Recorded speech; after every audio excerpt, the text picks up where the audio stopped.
Pace truck has pulled away. Great crowd on hand. And here comes the field to the green flag at Lowe's Motor Speedway.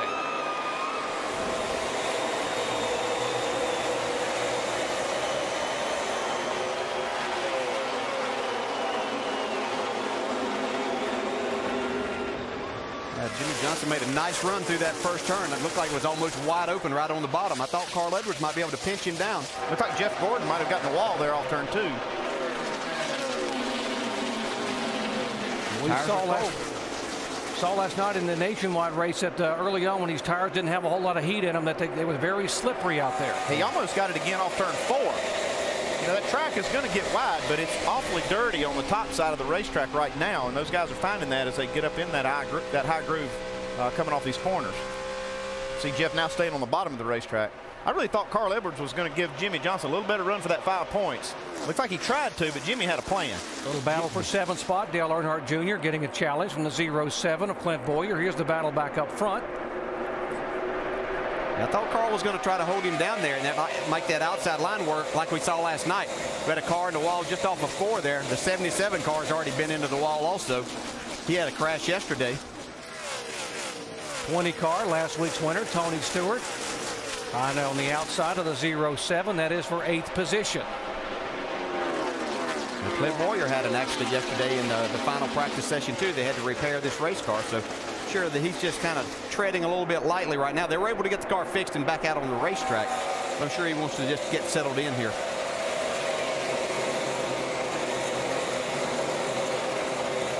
Let's show you again what happened to Jeff Gordon on the very first lap of the race here, just coming off the corner. I think he just found himself a little bit too high exiting. That kind of a lick doesn't seem to affect these cars too much, so I think he'll be okay. Earnhardt Jr. is on board. At your door there, you're pulling them. At your bumper still. Still there at your bumper. Still there. That was a nice save there. He didn't even lose any ground to Clint Bowyer on the inside. He actually pulled ahead while he was hitting the wall. That's pretty cool. Now trying to move in on Kevin Harvick for 5th position. That's what I love about this new car. It is so durable. It can take licks like that and just keep running with no problem at all. Yeah, we already see these guys starting to spread out, and you said this racetrack's going to get wide, and it's going to get wide in a hurry. We see Junior on the bottom. It's not wide enough for Jeff. It's still not wide enough for Jeff. I don't know. He's really struggling with that high groove. Really good this time. We're in trouble. Now that one was hurt. That'll hurt the car there. And they will have to bring that car down to pit road, and obviously he's still staying on the racetrack, but my goodness, Andy. And he's still ahead of Clint Bowyer. Got the crush now. I can hear the jaws. He's going to have some problems with that lick right there, though. That was pretty hard hit, and I would actually be concerned about the tires. The sidewalls getting against the wall so hard there early. Or just do the best you can with a lot of time. He's got a lot of time. He's going to have to run these tires. Yeah, he's just up way out of the groove right there. You can hear him say the car's been tight. And that's concrete he hits right there. That safer barrier had ended before he hit it there. It is hard to imagine with that kind of lick there that he did not bend the sheet metal in against a tire and has already had a tire problem. I know this car it always amazes me just how durable it is. I mean, he's still running fairly fast lap times, and he is. I'm telling you, he killed that wall. Tony Stewart moving on the inside of the 29 car of Kevin Harvick. Now this is a guy, Tony Stewart, that everybody was pointing at in the garage area. I talked to a lot of guys, and they said Tony Stewart had a car to beat. Jamie?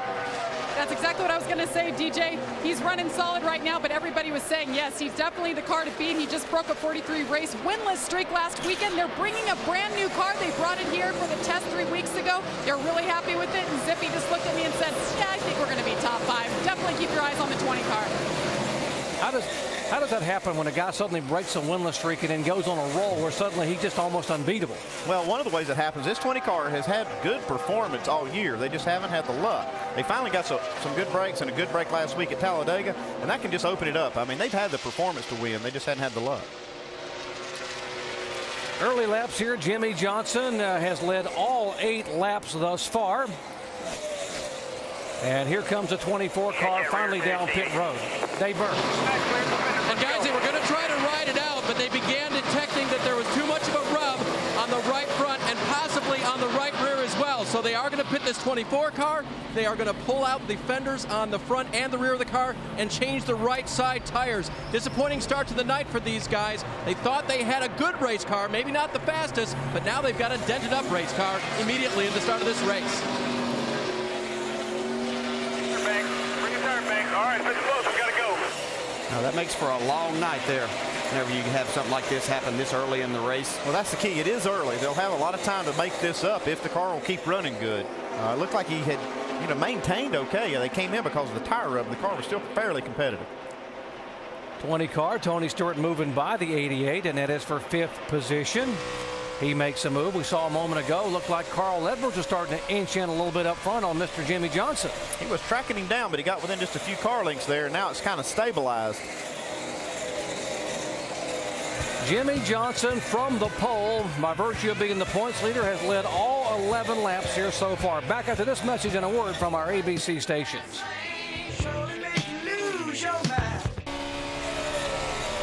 Jimmie Johnson currently leads the Bank of America 500 at Charlotte. We are at lap 17. If you just joined our coverage, Jeff Gordon bumped the wall on lap 1, then again on lap 3, has been on pit road on lap 10 for right side tires. He is the only car not on the lead lap. He's being shown in 43rd position, 1 lap down.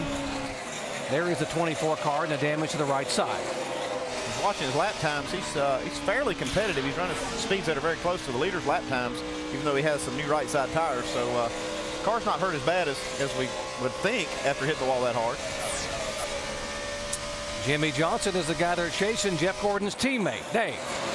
And starting up at the front of this field because of qualifying being rained out is a huge advantage according to driver number 48.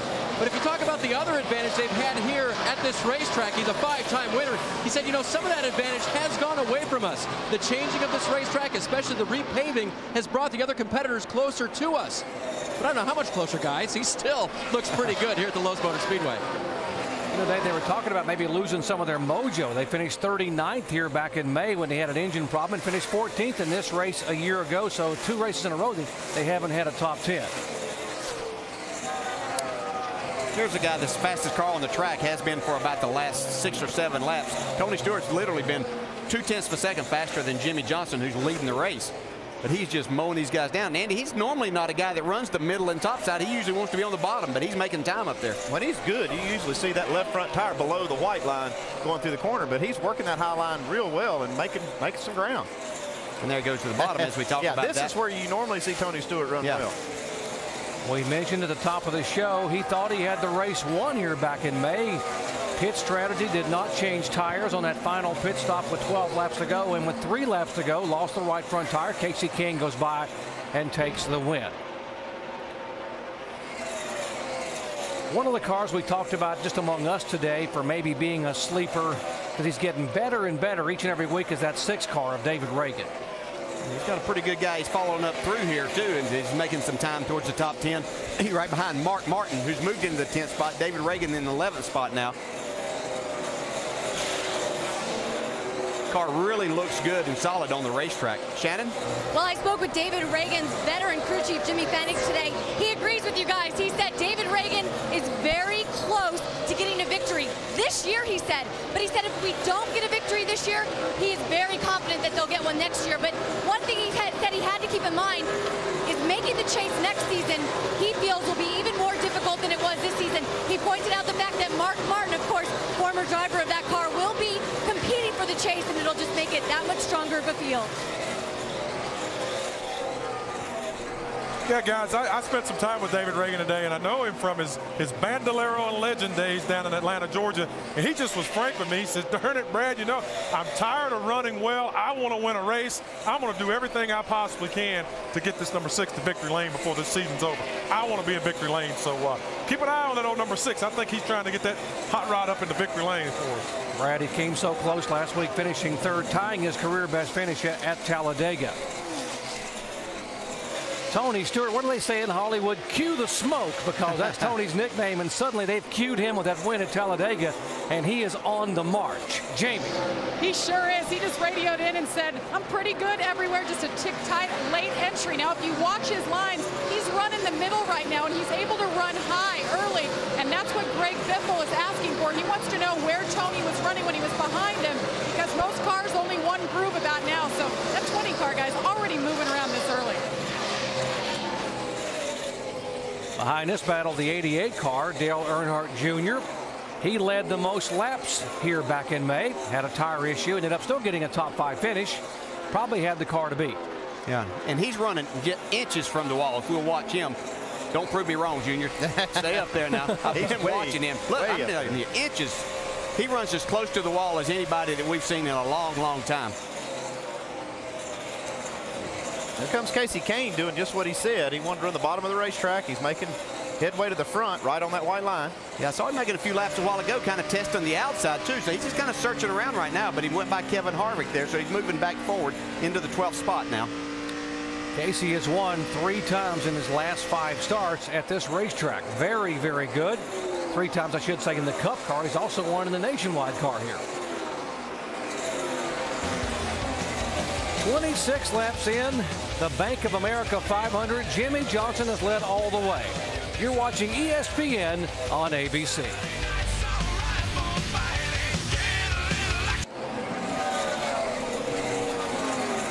Here's the top 5 in the Bank of America 500, lap 31. Jimmie Johnson, Tony Stewart, who is reeling in Johnson very quickly, Edwards, Earnhardt Jr., and Biffle. But Tony Stewart has just cut this lead in half the last 2 laps. He's coming. He's just flying. He's gone through traffic faster than Jimmie Johnson could. Looked like Jimmy's car might have gotten a little loose. So we see Tony Stewart take the lead. And this is impressive. 32 laps. He's going to be able to work this lap traffic pretty well because he's using that extreme high line, and it doesn't look like the lap car. Now here he goes to the bottom. That's the thing. He's really got a car that can run anywhere. Yeah. And I don't think his traffic is going to give him any problem at all. Yeah, that's what's been impressive. He's been able to pass them wherever they give him room. If they move there, we see Junior coming to the 3rd spot, passing Greg Biffle. He and Tony Stewart are by far the 2 fastest cars on the racetrack. They're running similar lines, but there's nobody up there where Junior's taking this thing. See Biffle still down on the bottom.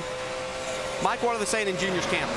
Well, they're real happy with the race car, and they've been real happy with that race car all weekend long. In fact, you guys talked a little bit about what happened here in May when Dale Jr. led 76 laps. Well, believe me, that's very fresh in his memory. He said earlier this weekend he feels like this track now owes him one, and as a result of where they currently stand in the point standings, Tony Eury Jr. told me this morning, he says he feels like we're out of it, but there's some freedom that comes with it. He thinks they're able to be a little bit more aggressive now and exclusively go for wins, really evaluating that car, the 88, against the competition in the field. He felt like the only car in their class is the 20, and of course we've seen what the 20's been able to do so far tonight. Hard to believe that Dale Earnhardt Jr. has never won a points-paying race at this racetrack where his daddy, Dale Sr., won 5 times. Yeah, we've seen this from Junior too, so let's see how they keep up with the racetrack tonight. You know, they've started out a lot of races really fast and haven't been able to finish it off. One other thing they're going to have to worry about, though, is how high he's running this race car. He runs that line very well. It makes a lot of time, but it's so risky. You get up there and get just a little bit too high, and you start banging the car around. He'll probably tell you if he happens to get into it, it won't be nearly as hard as if he was down at the bottom. Yeah, Denny Hamlin wishes he'd have been up the racetrack a little bit more on Talladega last week. And now he heard you guys. He's going to move down to the bottom of the racetrack and run down on the inside for a while. There's the 99 car. Carl Edwards trying to hold on to that 3rd position. Mike? Well, guys, Carl Edwards continues to make headlines, and it's headlines he does not want to make after the incident in Talladega. Well, he took exception with some of the comments Kevin Harvick had made right on our airwaves a week ago. And, well, that turned into a very heated exchange earlier this weekend. It got physical, and as a result, NASCAR called both Kevin Harvick and Carl Edwards to the NASCAR trailer following the drivers' meeting this afternoon. They kind of hashed things out, cleared the air a little bit. I spoke with Carl. He wouldn't elaborate on exactly what was said, but he did tell me at the end of that meeting, both him and Kevin shook hands, and that at least in Carl's mind, it's behind them. As you said last night, Andy, both these guys are pros, and you just can't believe they would consider doing anything on the racetrack at these speeds. No, I think they're going to be fine on the track. It's just off the track, and I think Junior's struggling real big here. I was watching his lap times, and he just fell way off right when he caught Carl Edwards. I don't know what's going on here. You know, Andy, you said last night about 50 laps was all that those guys were able to get out.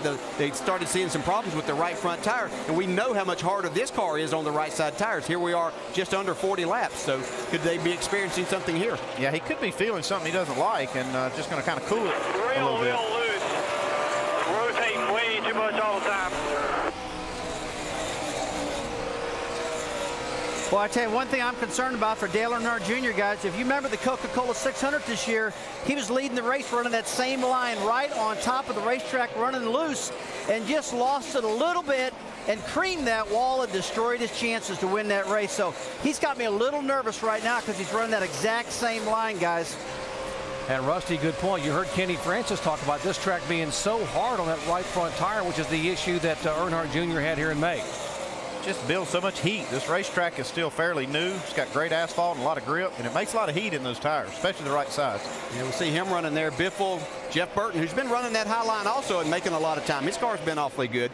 And one thing we need to point out, too, as Tony Stewart laps a lot of these cars, Jeff Gordon, who had those problems early, now he's way back. There are 6 cars in front of him that are a lap down, so that's going to take away his chances right now, even if the caution would come out, of getting the free pass. Probably 10 to 12 laps away from green flag pit stops. Tony Stewart is our leader here at Lowe's Motor Speedway.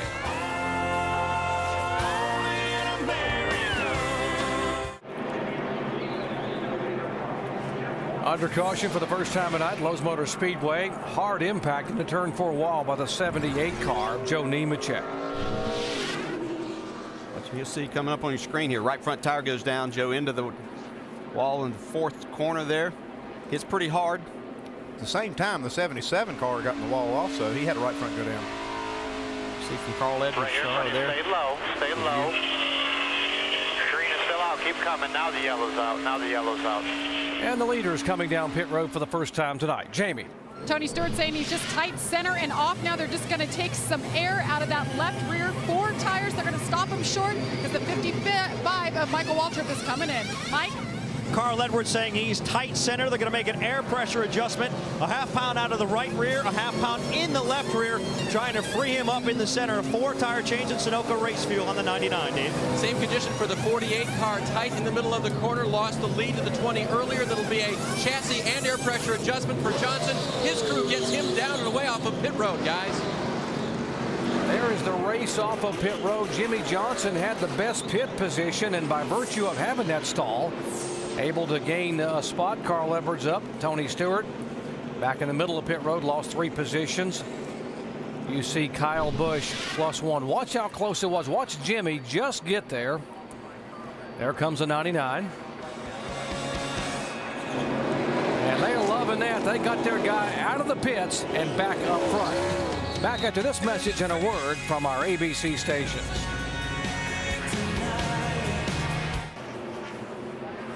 Aerial coverage here at Lowe's Motor Speedway brought to you by our good friends at Goodyear. Get there on Silent Armor technology with the strength of Kevlar for toughness and a comfortable ride. Tony Stewart lost 3 spots on that exchange in the pits a moment ago. Let's show you what happened here in the pits. You need to watch this right front tire changer. The tire changer's job is to hit these lug nuts precisely, and you see here he's hitting 2 or 3 times on some of these, and takes a while to get this tire off. And he gets behind, and it just costs him enough time. A few seconds is all it takes with these guys on pit road, and you'll lose some spots.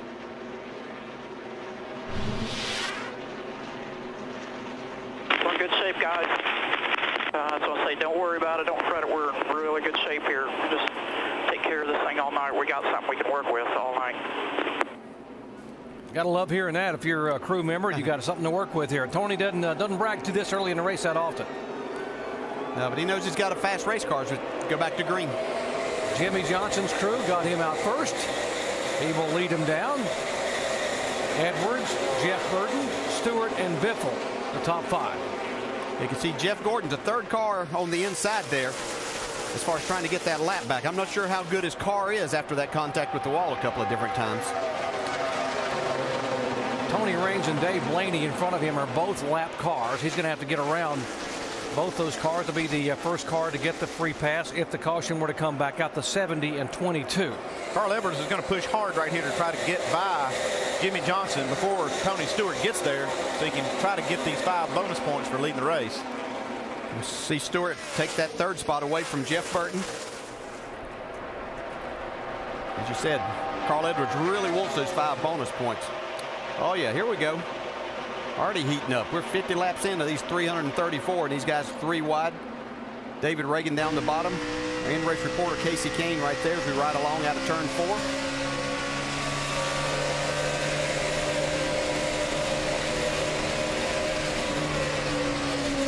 Great shot. They go over a little hump right there. The car gets a little bit light. You can see that 5 car hung out just a little bit. Jamie McMurray right there in front of Casey Kane. Joe Nemechek, by the way, hit the wall just a moment ago, has taken that car number 78 to the garage area. He is the first car actually off the racetrack. Still 42 running. He's still heating up here. Carl gets close to him, but it's like when he gets to his bumper, he loses a little bit of aero on the front end. Mike? Yeah, Carl Edwards just radioed in a lot of anxiety in his voice to Bob Osborne saying, hey, guys, we've got a vibration. Osborne's response was, hey, just hang on for now and see if it gets worse, but something to pay attention to. Hate hearing that right after pit stops. All right, now, here I come. Yeah, he's got a loose wheel. He's coming now. 4,100. It's a good move right here. Just go ahead and get this car on pit road and don't take a chance early. A lot of time left. Yeah, he had to get really slowed down. He had a lot of speed because he came way around there. Knowing a lot of cars were on the bottom there. Hopefully he didn't speed in that first segment. 45 miles an hour. They give you a 5-mile-an-hour buffer through these segments. By the way, stop on the sign. Don't slide it, bud. And Edwards on pit road now. They look at the right side. They'll go to work there. Just a 2-tire change. They have isolated the problem to the right side of that race car, hoping to correct that vibration. Crashed. 00 A.J. Allmendinger, who had led a moment ago during the caution flag. His first and only start in this car, and he has tagged the wall very, very hard. Jeff Gordon had got by those 2 cars, Tony Raines and Dave Blaney, so he is going to be the free pass here. The only kicker is Carl Edwards. Carl was coming off of pit road at the exact same time. Yeah, I'm not sure they down. I believe he stayed on the lead lap there. Boy, AJ has knocked that wall down right here now. Hard hit. AJ was career best finish last week. Got a great run a couple weeks ago. Yeah, big kill. Driving the Red Bull Toyota, was replaced in that ride, put in the 00 for this week. Oh yeah, that's going to get it. They were about 3 wide there. You could see that he kind of got squeezed out of the middle into the wall hard head first and then back into the wall. Anytime that you see a race car take a right-hand turn, it's not good. I mean, even if you get spun from the left rear or something, it's going to hit hard, but look here, these right-hand turns. You can see he gets into the 01 of Regan Smith, and he had the 45 on the inside, so he didn't have really anywhere to go. It kind of upsets these cars. It upsets them aero-wise, and also as you jerk the wheel, you just lose control easily. See that shock absorber rolling down the racetrack out in the back of the car after he hit. As you can see, it's hard racing there. I'm not sure the 01 knew or thought or had any idea that the 00 was going to be in there with him. See a shock absorber rolling across the racetrack. That's a pretty savage impact on the wall. And that was concrete he hit. He hit on the straightaway. They don't have the safer barriers, because you normally don't see cars crashing right there on the straightaway with that kind of angle. The 99, we are being told, did not stay on the lead lap. The field came by, and Jeff Gordon, though, did get the free pass, so he will be back on the lead lap. That means there will be 34 cars on the lead lap. Still 42 on the racetrack, or make it 41 now with Allmendinger in the accident and Nemechek in the garage area. A nice job by Jeff Gordon there. He had to work hard in a short amount of time to get by those cars. You know, the thing is, you're trying to race and pass those cars, but you've also got these lead lap cars that you're wanting to work with also. So great job by Jeff. Jimmie Johnson has won 5 times at this racetrack, and we call it the house that Jimmy built. He is so good at Lowe's Motor Speedway.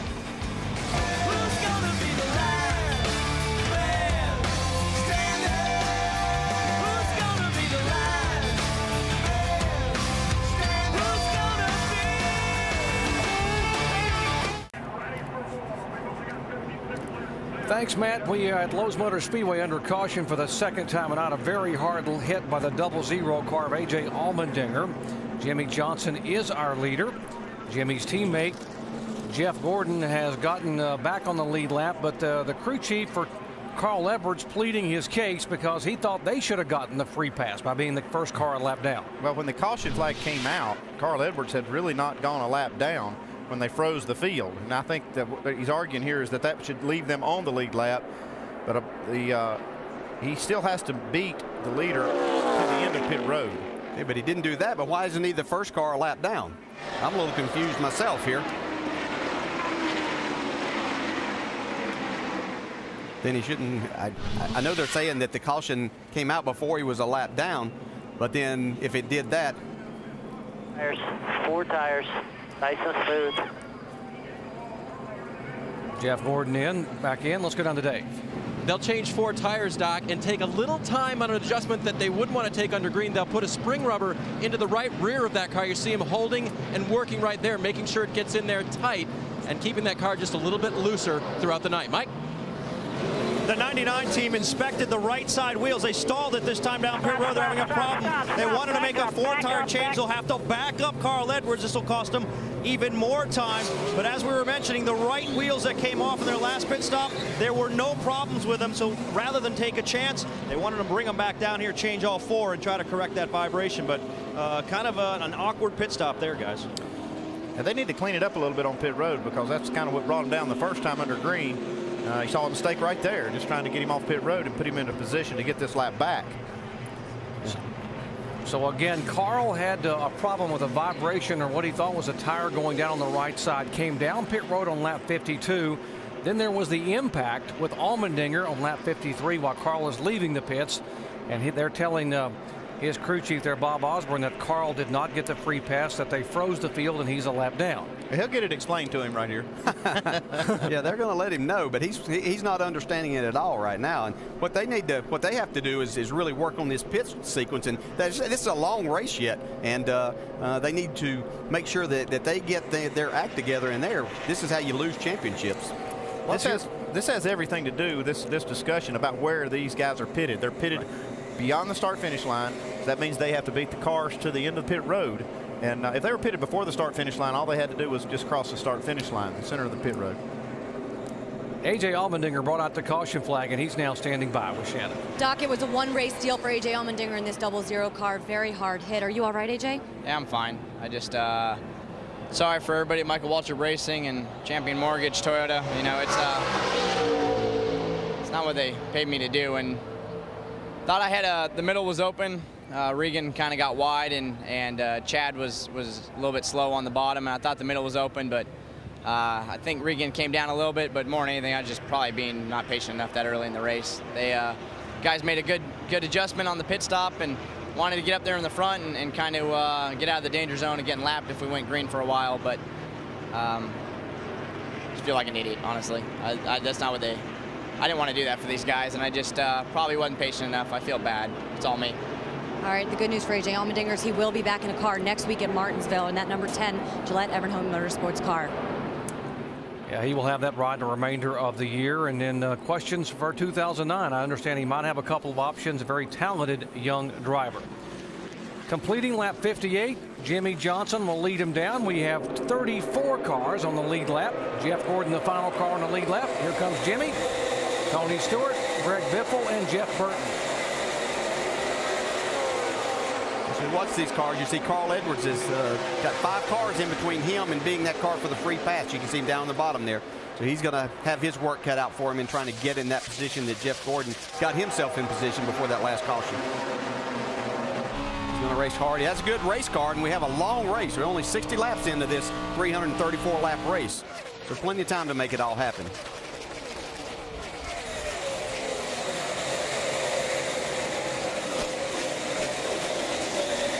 We just joined our coverage. We've had 3 different leaders, 4 lead changes. Jimmie Johnson led the first 8 laps, and Tony Stewart led the next 12. A.J. Allmendinger actually led during the pit stops for 1 lap.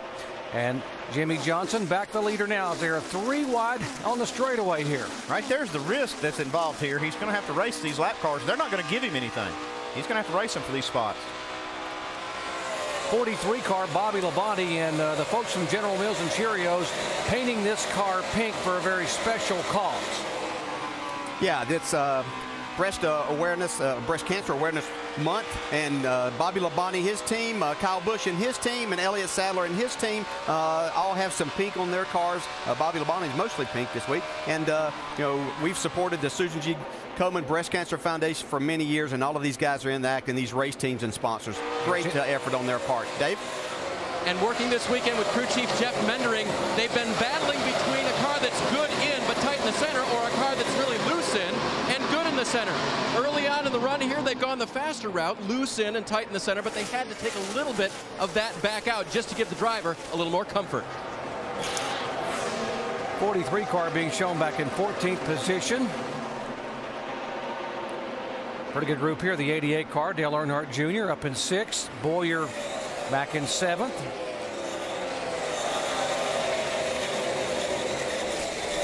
The 5 car of Casey Mears is being shown a lap down. Remember, Casey's Cup win came here at this racetrack back in the spring of 2007.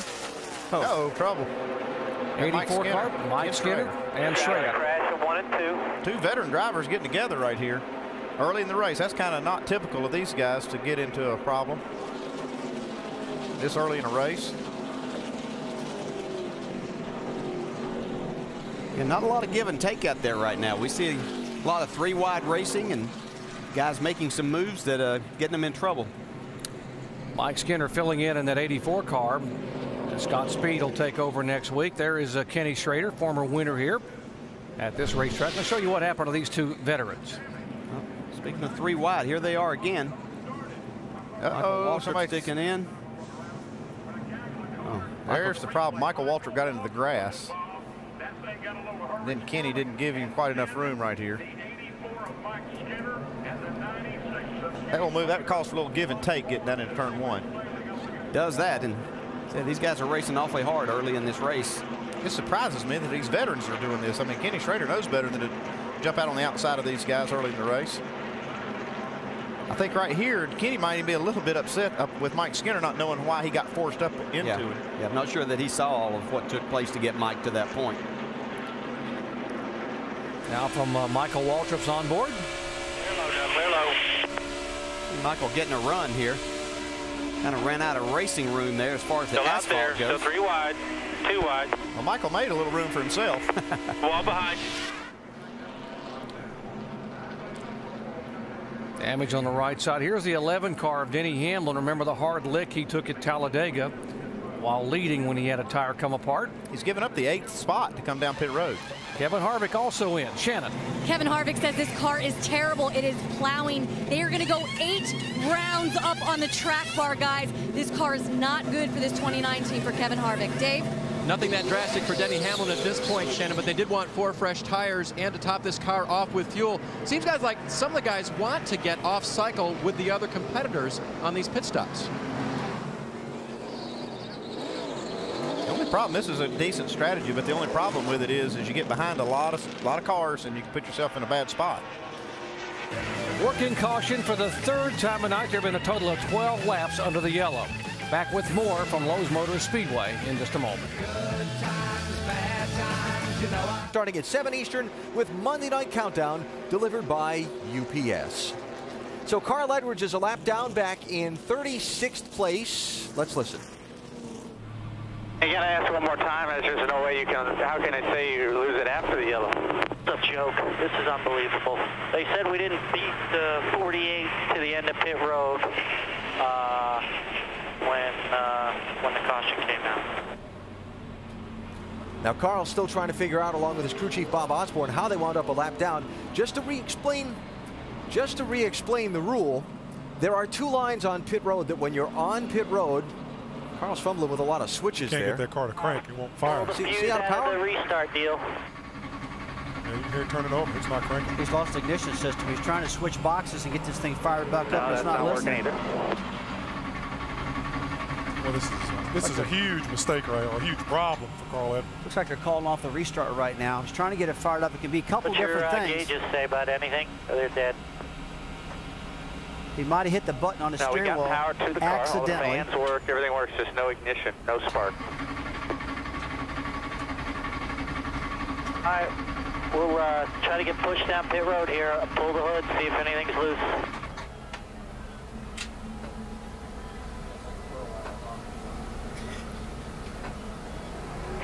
tow truck. They're going to give you a shove here. He's about 100 yards back. Guys, we're going to open the hood up, see if any wires are off. Somebody needs to go, Jason. Need to go in the side of the car, make sure all the stuff's connected to the coil and boxes and all that.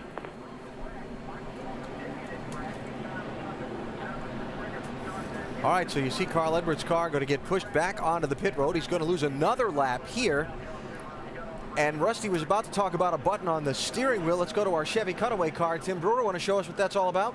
Thanks, Alan. Right here's the kill switch, folks. When you activate that switch, it shuts down the ignition system. But what they need to do is go back over here and disconnect it, put their bypass switch right here, go back through the ignition system, make sure that they're on ignition 1, the primary ignition, and try to fire the car. If they're not successful with that, what they might need to do is go to the backup system. But you have to make sure that these switches are implemented properly, because if you have got them crossed up, the thing's not going to fire. And just to reiterate what that switch is for, that's a safety feature NASCAR mandates on the car. The wires look bad in here. They all look good. It could be just a switch or something under the, in the engine compartment. It's a safety switch that in case a driver goes into the corner and lifts his foot off the gas and the throttle hangs, he can shut the engine off in a hurry without having to reach up to the dashboard for the ignition switch. Absolutely right. But Carl's a pretty smart guy. There's no doubt about that. I'm sure he's went through everything on the switches, and he's trying to figure out, get it in sequence. Mike, what's it look like down there? Well, they're going to pop the hood, Rusty. They're going to look at all the wires to see if anything has either melted or come disconnected underneath the hood. Roush's engine guy there, Mike Messick, is over the wall as well, taking a look, trying to investigate the situation, but obviously not where they need to be. They've had all kinds of problems tonight between a vibration and now this electrical problem, so they're going to try to diagnose it now.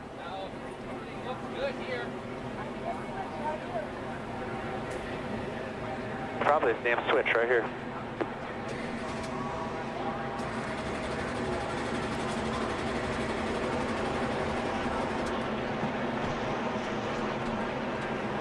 Carl Edwards and mistakes and issues and problems. They got a tire vibration loose, come down, lose a lap, had to come back in, left a lug nut off the left front, and now the car has just quit on the restart. He is now 2 laps down and still sitting in the pits. This is huge. This has got huge implications for Carl Edwards and this team for their fight for this championship.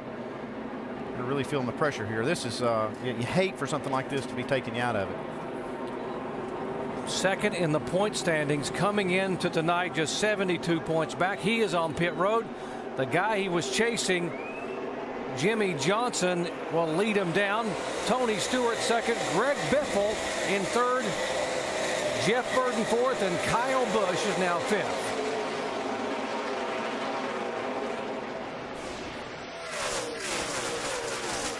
Greg Biffle will now move in the second position in the point standings, 107 points back. Burton is third, the 0-7 of Bowyer up to fourth. A huge lick for Carl Edwards here, still sitting on pit road. See Tony Stewart's cleared the lap car of Casey Mears. Has his sights set on Jimmie Johnson now. He'll be able to run many laps in a row here since we went with that first caution. Had a couple of incidents since that time. 5-car Casey Mears is the first car a lap down. He's going to try to hang there so he can get the free pass if he were to get another caution flag, or maybe even drive this car back by the 2 leaders in front of him. Casey's car looks pretty good. You see him hanging right with Jimmie Johnson and Tony Stewart right now. I don't know how he lost a lap. As fast as his car is right now, he's hanging right with these guys. Ken Schrader, the 96 car, has been taken now back to the garage area, involved in an impact a moment ago with Mike Skinner, which brought out the 3rd yellow of the night. Side-by-side action there. Lap car, it's Tony Raines on the inside. The 6 of David Ragan in the middle, and the 9 of Kasey Kahne looking back from Casey. Mark Martin's now in the top 10.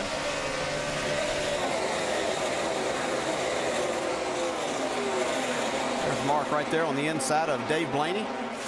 We'll check that last lap out of Jimmie Johnson, 29.54. Mark Martin in the 8 car, 4-time winner at this racetrack, will run 3 more races this year at Atlanta, Texas, and Phoenix, and then turn the car over to Eric Almirola for the remainder of the year. There's our in-race reporter, Casey Kane. Won here back in May. Now being shown in the 10th position. That's the lap car of Tony Raines right behind him, and right behind him you could see Martin Truex Jr. with a good run here. Casey looks like he's got his car going pretty good right now.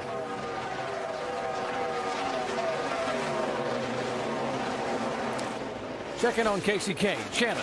Well, Casey does have that car going pretty good right now. On the first run earlier in the race, it was a little free, but he was battling some tight conditions through the turns. They made some air pressure adjustments to the right side of that car, and Casey's pretty happy with that car right now, guys. He said it's good.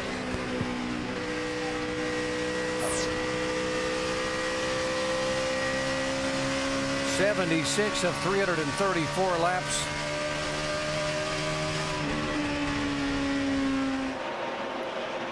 Carl Edwards in the pits. We are watching Carl Edwards' championships hopes evaporate. He is still sitting there being shown now some 8 laps down. Mike. And big changes. Mike Messick, the engine guy for Roush Fenway, was asking for some spark plugs. They wanted to see if they were getting a spark from the distributor at all. He got absolutely nothing. You can see now as you look inside that race car, they're changing out ignition boxes. Still, they've been unable to get the 99 refired. This looks like a very dire situation, championship-wise, for Carl Edwards. Carl had never won at this racetrack, but he also had never finished worse than 15th here. Lead change. Left side of your screen, Tony Stewart goes by the 48 and makes it look easy. Just sailed by. He had been putting a lot of pressure on Jimmie Johnson. I think Jimmy just says, okay, I've got a nice little lead in the points. I'm not going to take too much pressure for this lead. If Tony wants it, I'll give it to him, at least early in the race. Yeah, not at this point in time. He's not going to battle there. Tony looks like it takes about 7 or 8 laps for his car to really come in, and from that point on, this thing is a rocket. By winning at Talladega last week, Tony Stewart gained 4 positions in the points, and now is already up a couple more by leading here. See Kyle Busch here on the bottom. He's taken away that spot, the 3rd spot from Greg Biffle. Looks like he's got his car. We haven't said much about him tonight. Here comes Jeff Burton. He wants to get in on this action with Greg Biffle. Casey Mears once again is a lap down. Greg lost a little momentum in that exchange with Kyle Busch. That let Jeff Burton catch right back up to him. Here comes the 88 car in as well. Dale Earnhardt Jr. now closing in on Burton. How aggravating is this, Dale, when you've got a lap car, Casey Mears, and you're trying to get this spot and you need some room? How aggravating is that? Yeah, it makes it tough. It makes you put a little bit more pressure on yourself to make that happen, and you just have to be careful not to go over that edge. You hope that guy gives you a little bit of a break, and it looks like that's exactly what Casey did for Jeff Burton right there. That's his teammate coming up behind him. Dale Jr. moved back to that high line. Man, he's close to the wall. Looks like his only good line for Junior is up high. Even if there's an opening on the bottom, he doesn't seem to be going for it. Earnhardt Jr. in 6th position. Behind him, you see the 07 starting to move in a little bit. Clint Boyer in 7th spot. The black car. There's the 07, and Mark Martin right behind him in 8th position. 81 laps are in the books, and now Tony Stewart has led twice for 16 laps at Lowe's Motor Speedway, and Carl Edwards still in the pits. Back after this message and a word from our ABC stations.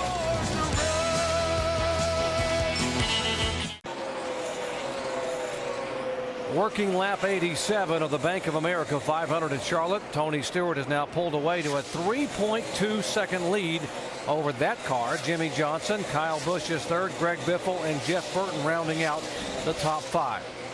The 99 car of Carl Edwards has finally pulled back on the racetrack. He is being shown 16 laps down in 39th position. Mike. And Doc, you can imagine the disappointment down here. Jack Roush with me right now. What have you been able to determine was the problem?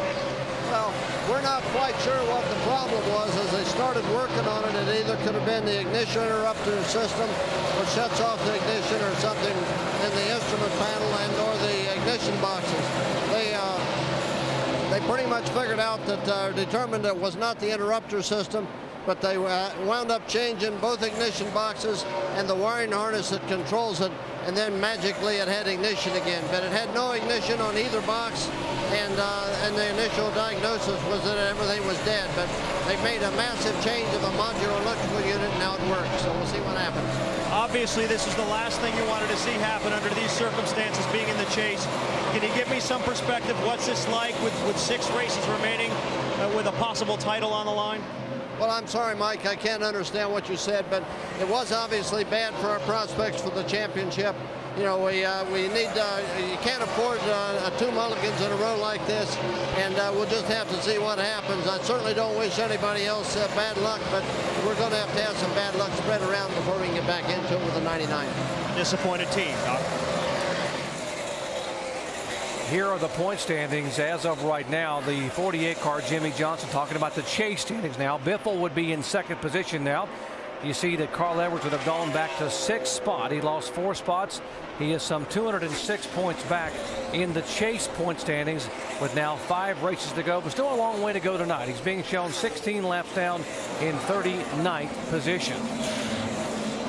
When Tony Stewart's gone, look at these lap intervals. He's up to 4.5 seconds in the lead right now over Jimmie Johnson.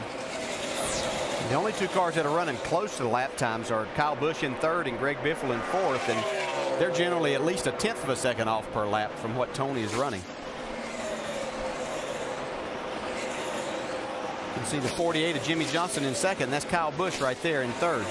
Traffic's not a factor. You can see those guys running by themselves. Kyle Busch dominated the NASCAR Nationwide Series race here last night. Led 4 times for 137 laps, including the final 31. More on Kyle with Dave. Doc, he's picked up 2 spots since that restart, and that's really good news for these guys. Crew Chief Steve Addington told me this morning that the problem with this car this weekend has been overall speed, especially at the get-go. He said after the first 12 laps, we're fine, but it's those first 12 that have really been giving us a problem. They've adjusted on this race car, and the fact that he passed Greg Biffle and Jeff Burton after the restart is a good sign. That's something that's a little bit different with this race team. We're so used to seeing them be so fast on the start, and now they're having to adjust a little bit to get their car faster on fresh tires. Yeah, he's usually a rocket ship no matter what tires he's got on. Yeah. He's pretty fast. He's only about 1/10 of a second off his teammate Tony Stewart right now. Here's the rocket ship, though, Tony Stewart. Jamie? You got that right. He's in one good mood, too, Doc. He said the balance is okay on the bottom. He's just a little loose in the middle. But I have a question for you, Andy and DJ. I talked to Greg Cipotelli, his crew chief, today, and he said we decided to bring a brand new car to this racetrack. We didn't even bring a backup because we wanted to put all of our eggs in this one basket and get this car right. So far, they've gotten it right. But what do you think about taking a gamble like that in the chase, guys? I love new cars. I would rather bring a new car to the racetrack every week if I could. You put everything you learn into new cars, and there's nothing like new parts. You know, these guys put these cars together so well, and they're very professional. I don't worry about bringing a new car to the track at all. What does it say about Joe Gibbs Racing and the fact that this guy's only going to be with them 5 more races, and they build a brand new car for Tony Stewart to be able to maybe be competitive and have a shot here in these final races down the wire? Yeah, just the competitive race team they are. They're going to keep battling the entire time, and they're going to give Tony Stewart whatever it can take to win. Give a call to Jeff Gordon in this 24 car. You talk about comebacks. We're just 96 laps in, but folks, if you just joined our coverage, he busted the wall on lap 1, again on lap 3, made a pit stop on lap 10 because of the damage on the right side for tires, got a lap down, got back on the lead lap, and has now driven this car all the way back to 17th position. This is the very first one when he comes off turn 2 just a little bit too high and bounces into the concrete. Didn't hit it very hard there, but this one right here is a pretty big lick. Yeah, that sent him to the pits. Had to change tires. Got him back out a lap down. He was actually back in 43rd spot. Dave? And DJ, he's picked up 6 positions since that restart. So they've gotten this car a little bit better. Remember, they put that spring rubber into the right rear to help the car turn a little bit better. And this is a race car that they really trust. They've run it a bunch of times this year and have been very successful with it. Still looking for that first win of 08, though. Well, it didn't look like the prospects of that were going to happen at all early in this race, but you know, not saying that they've got a race car they can win, but they have given themselves at least a chance back on the lead lap and moving forward. Tony Stewart turned his season around a week ago, snapping a 43-race winless streak at Talladega. Now trying to get win number 2 on the season here in Charlotte.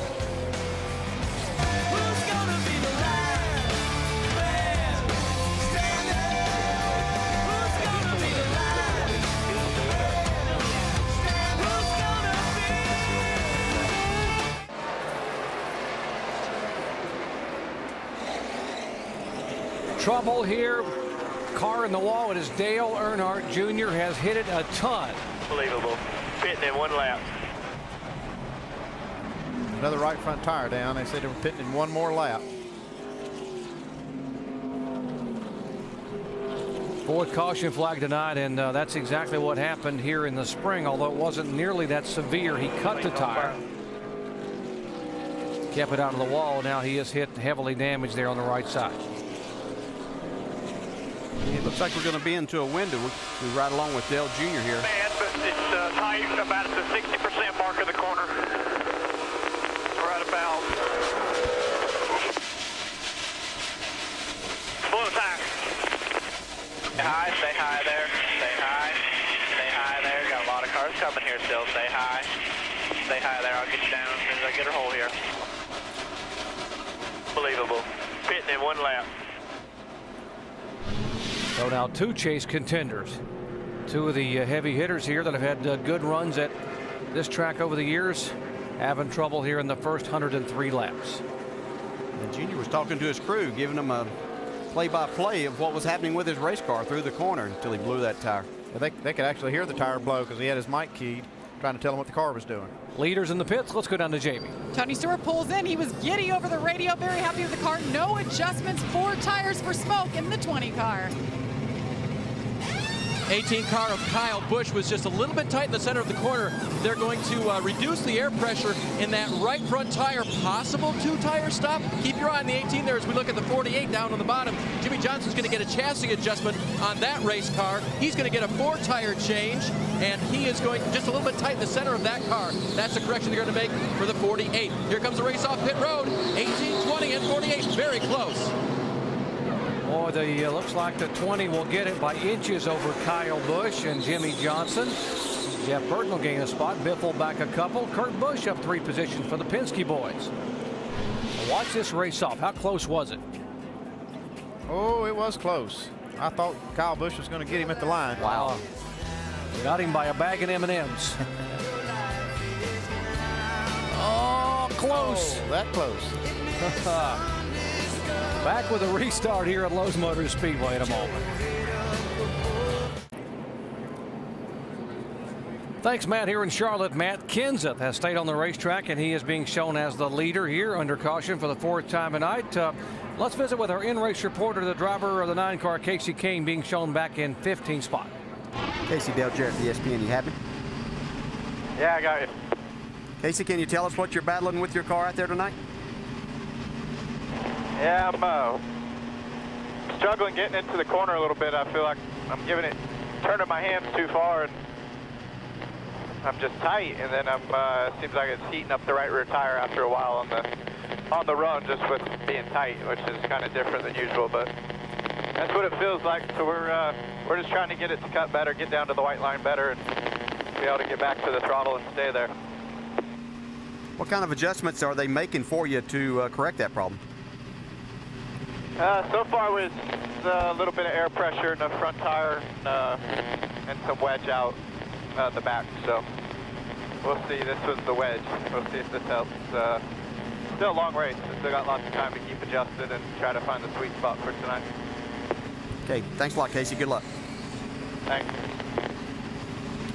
Hey, Kenny Francis, Andy Peter up here in the booth. Have you got us? Yeah, I got you, Andy. Seen a few of these right front tires go down tonight. What do you think so far about that? Well, I don't know. You know, our stuff looks pretty good. We haven't seen any issues on ours. We know better than to be aggressive on that right front tire here at Charlotte. So hopefully we'll continue to have good luck with it. You think that's what it is? That some guys are just a little bit hard on that right front camber-wise and maybe causing some of their own problems? Well, like I said before, this track's probably the most loaded track we go to on the right front, so it's the most abusive to it, and it's really high corner speed. So I think Goodyear's got a great tire here. You just want to remember where you're at. You're a fast track with a lot of load, so you got to be careful with it. Okay, Kenny, thanks for talking to us. Good luck. All right, guys, appreciate it. Let's go down to Shannon Spake, who's caught up with Dale Earnhardt Jr. Yeah, Dale Earnhardt Jr. running 6th when that tire damage. Junior, can you tell me what you felt inside the car when that tire failed? Pow, and then it went into the wall. About like every other tire, it blows. Was there any indication leading up to the failure that something was going wrong? I'd have let off. Hell no. I'd have slowed down if I knew the tire was going to blow like that. Can you just describe the racing out there tonight? Can you describe the racing out there tonight? Was maybe the tire failure maybe an indication of the type of racing that we're seeing out there? Did what?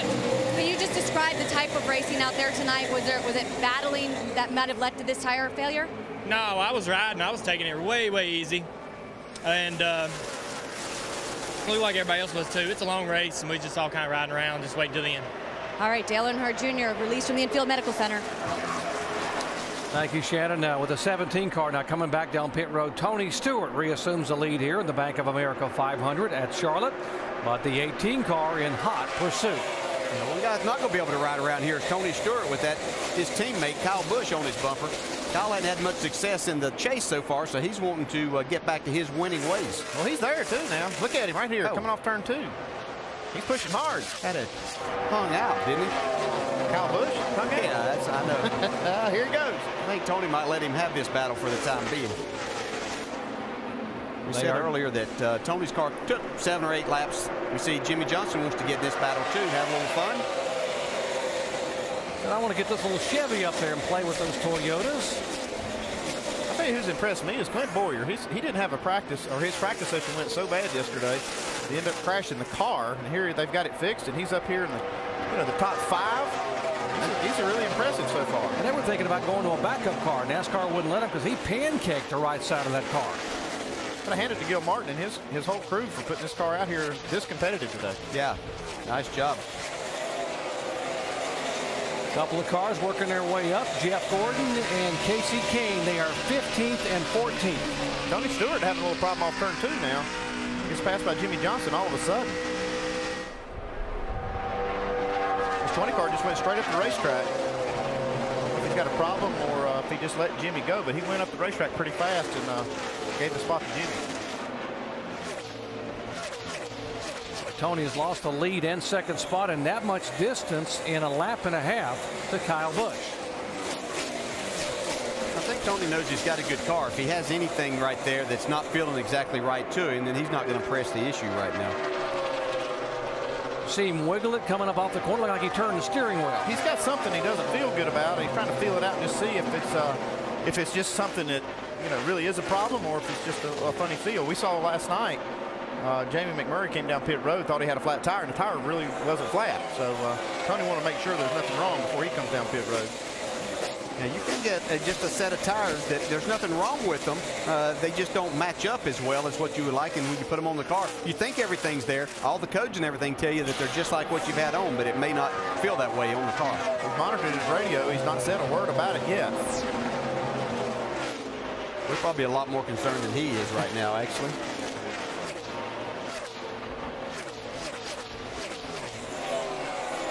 Back to the 24 car, and now with the 99 Edwards having trouble and the 88 Dale Earnhardt Jr. having trouble.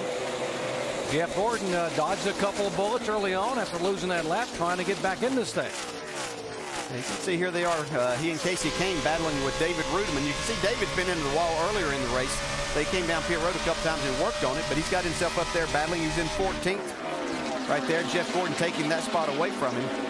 This is pretty impressive. Jeff Gordon able to drive around with this car as hard as he hit the wall in those first 3 laps 2 different times. No give up in Jeff Gordon right here. He's still going for it. Going for another spot. And we asked Jeff Gordon about that, about not in the top 3, but you know what? Anything's possible here. He's been there before. This hasn't been our best year. We're not one of those top 3 guys.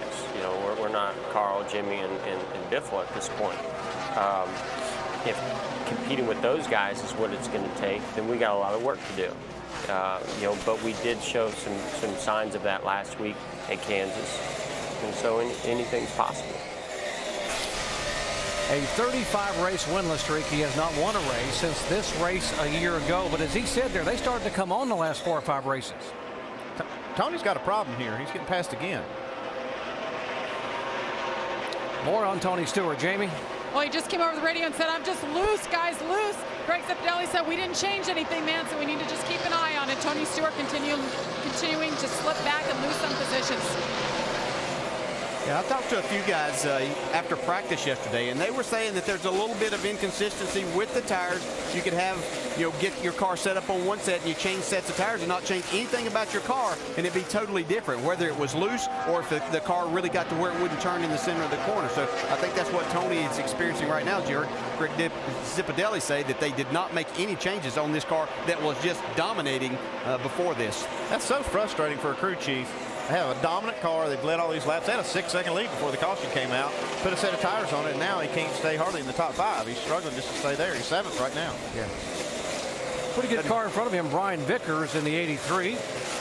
And you were talking about how you thought this guy could be one of the big-time sleepers tonight. He's always a sleeper at this track. He can sneak up on you. He's very good at this track. Running the high line right now, which is where he really likes to run here. Yeah, he led 61 laps of the race back here in May. I wouldn't be surprised if Brian Vickers is kind of taking it easy here right now. We've seen him in the last few races here at Charlotte really jump out here and be a factor early and lead laps, but always having some problems then. So he might be kind of letting this race come to him and not get too excited. You see him pull right up on the bumper of David Ragan, who's our 5th place car right now.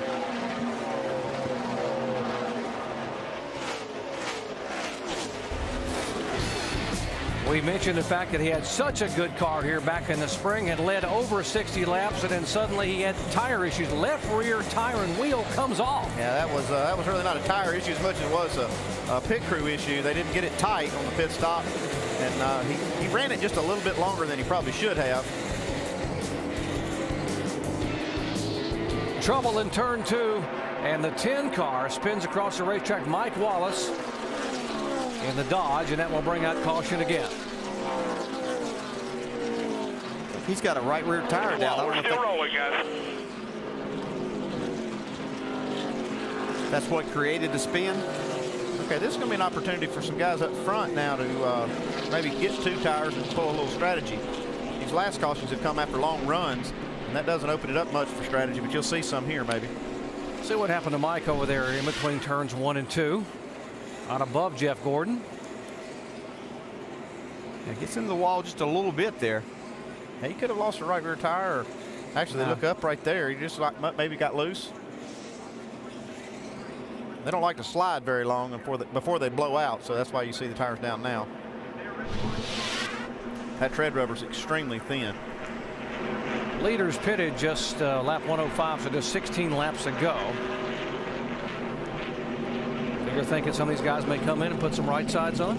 Yeah, I would. After what we've seen, we might see, like you say, you might see some just come in here and get right sides, or you might see some stay out. Yeah. Kyle Busch is going to be the kind of one they'll key off of right here. Yeah, be taking a pretty big chance with some of the problems that we've seen so far, whether they have an issue or not. I don't think you take that chance at this point in time of the race. You see everybody coming onto pit road right now. Yeah, Kyle Busch, the Pied Piper, they're all going to follow him down.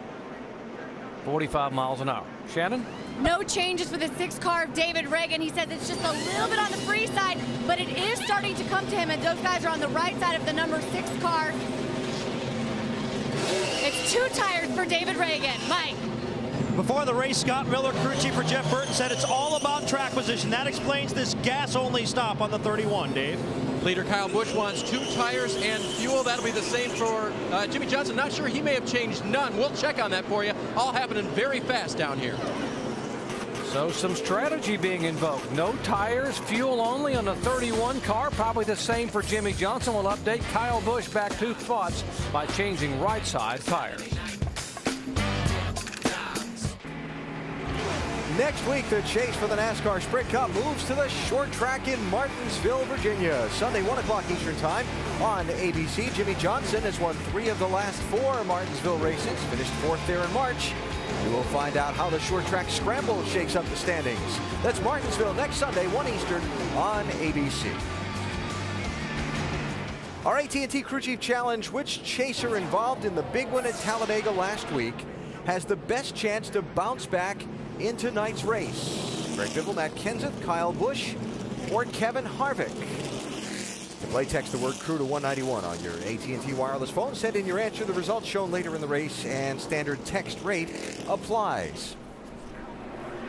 Little strategy session there, Brad. Well, it seems like everyone's going to come in and get a splash of gas and right side tires simply because, as we heard Kenny Francis say throughout the evening, it's just not as much pressure on the left side. But if everyone adheres to that, that policy and strategy, it doesn't change the field much. Well, I tell you, I'm really impressed with Jeff Gordon's team. Clobbering the wall twice in the first 2 laps of this race, and now he's running 11th. He's doing a great job getting that car fixed and getting it back up there. And the guy that's in the lead, Doc, played even more strategy to get that #1 spot. Indeed, Ryan Newman just staying on the racetrack to be able to lead some laps here. By the way, the cars that took fuel only were the 31 of Jeff Burton, Johnson in the 48, of course, and Kyle Busch in the 18. Right side tires for Biffle and Tony Stewart, as well as David Reagan. See if Biffle, see if Newman can hang on up front. Or if Jimmy Johnson will sail by on the bottom of the racetrack. Not going to happen there. They had a nice run down in the corner, but Ryan Newman stayed in the gas on that high line, able to stay in front for the time being. Jimmy Johnson and Kyle Busch both coming. Jeff Burton right behind Kyle Busch. How many times have we seen this clean air really bring a car to life? We're seeing that with this 12 car right now.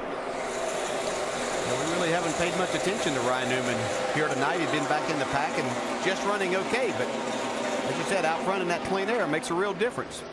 And he's basically got the same tires. He's got less fuel than what those guys that he's racing right there. Ryan Newman, a part of an announcement made earlier in the weekend. Of course, he will drive the 39 car for Stewart Haas Racing next year, and they announced the U.S. Army will sponsor that car for 22 points events plus the All-Star race next year. Let's get down to Mike and get an update from the 88 garage on the Earnhardt Jr. car. Well, Doc, you can see Dale Earnhardt Jr. watching his team try to repair his machine. He was just recently over here looking at this. This is the tire. They do not believe it is a tire failure. See where the yellow circle is? Goodyear has identified this right here as a cut. They believe he ran over something and cut the tire. The reason they believe that is because it's cut in an area where the tire did not come apart. You can see that's around the casing here. So they do believe he ran something over rather than it being a failure. But he hit that wall a ton when it was cut, and just that tire, the rest of that tire just gets shredded there. One of the cars that's making a move now is the car that was on the move prior to the caution coming out, the 83 car of Brian Vickers. He's still on the move. Right on that white line now. He was running the top of the track right before that caution came out. Dave? And one of the ways you know he has a good race car is when they don't make a lot of changes on it. And that's the way it's been most of the night with Brian Vickers. No changes on the last stop, and he steadily moved his way forward. You guys showed that video of that spring race and that stud issue that they had all day long that ended up with a tire coming off. They're a long way from that right now. Yeah, he finished 42nd here in the spring. He saw the tire coming off. His best finish of the year was second at Pocono. Oh, would he love to get one here? I mean, most of these drivers consider this one to be their home racetrack, so everyone gets aggressive trying to protect the home turf. Yeah, that's the problem. All of them want to win here. Let's see what he can do inside. Whoa. Hey, he got Kyle Busch real loose right there when he got up on his bumper. Now giving him plenty of room, and now Vickers will try to move in and reel in the 48 car. Yeah, these things can change handling-wise whenever you leave the same tires on them, but you add fuel back to them. That puts more weight back there behind that rear wheels and can make these cars extremely loose if you're not careful. But it looks like it's helping Brian Vickers' car and maybe made a couple of these other guys loose. Ryan Newman, who stayed out there and doesn't have that extra fuel, but what a great job that he's doing. Again, we haven't really talked about him, but his car looks awful strong out front. Jamie? Well, he really does, DJ. He started 16th, but the reason we weren't talking about him is because his car was horrible at the start. They threw everything at it. He said it was way too sensitive. They had too much right rear spring, made a track bar adjustment, air pressure adjustment, so they played a little strategy. But if you look at the records, he's had 7 poles here. Ryan Newman knows how to get around this track in clean air, loves running up front. They told me they're super fast up high, not so much down low, so watch him here as Jimmy Johnson looks to the outside. We talked about how clean air was so critical here and what to watch for, getting the clean air and getting a chance to get the front of the car planted. Right now, the 48 car planting his car in front of Ryan Newman. Yeah, he knows how important that clean air is. He wants some of it. He takes that lead away from Ryan Newman. Here comes Brian Vickers also. I don't think we've heard the last from Brian Vickers tonight. Now, he's got a good car. Brian Vickers had a great car last week at Talladega. Thought he might be one of the cars to beat running second when he had a tire issue, and that triggered the first big one at Talladega. So he's not had the best of luck. He's had good race cars probably the last dozen races or so. Yeah, we saw him go back to that high side that you were talking about earlier, Andy, and moving back up towards the top. There we see Greg Biffle and Jeff Burton going by. They're running 6th and 7th right now. David Ragan just in front of them. Here's a battle for the lead. Vickers trying to become the 8th different leader here at Lowe's Motor Speedway, and he says if I go downstairs I think I got a pretty good shot at getting by the 48. Wow, this is good stuff right now. 135 laps into this race, just over 200, just a little less than 200 to go. Brian Vickers wants these guys to know that they're going to have to contend with him tonight if they plan on winning. He's not worried about these guys racing for a chase. He wants to get to victory lane. Yeah, it's been a long time, DJ. 59 races to be exact. Nice job. Clear by 3. Get smooth. Nice rhythm. Vickers' last win, Talladega, October of 2 years ago, 2006. Now, this is really a great turnaround for this race team. We've said this a couple of times this year, but this is a second-year race team. They started from nothing. You know, they had trouble at times making races last year, as we see Kyle Busch take over the 3rd spot from Ryan Newman. But now they had themselves really in a chance, a possibility, speaking of Brian Vickers, to actually make the chase, and had a couple of bad races and weren't able to do that. But this is a team that we're going to have to watch for the next couple of years. I think they will have the capabilities of getting themselves in the chase next year. They've come a long way, and they're getting better every week, too. That you see a steady improvement in this team week over week, and this is just a continuation of that. Seems like he's been around a long time, but he's only 24 years of age. Former NASCAR Nationwide Series champion Brian Vickers, our leader. You're watching ESPN on ABC.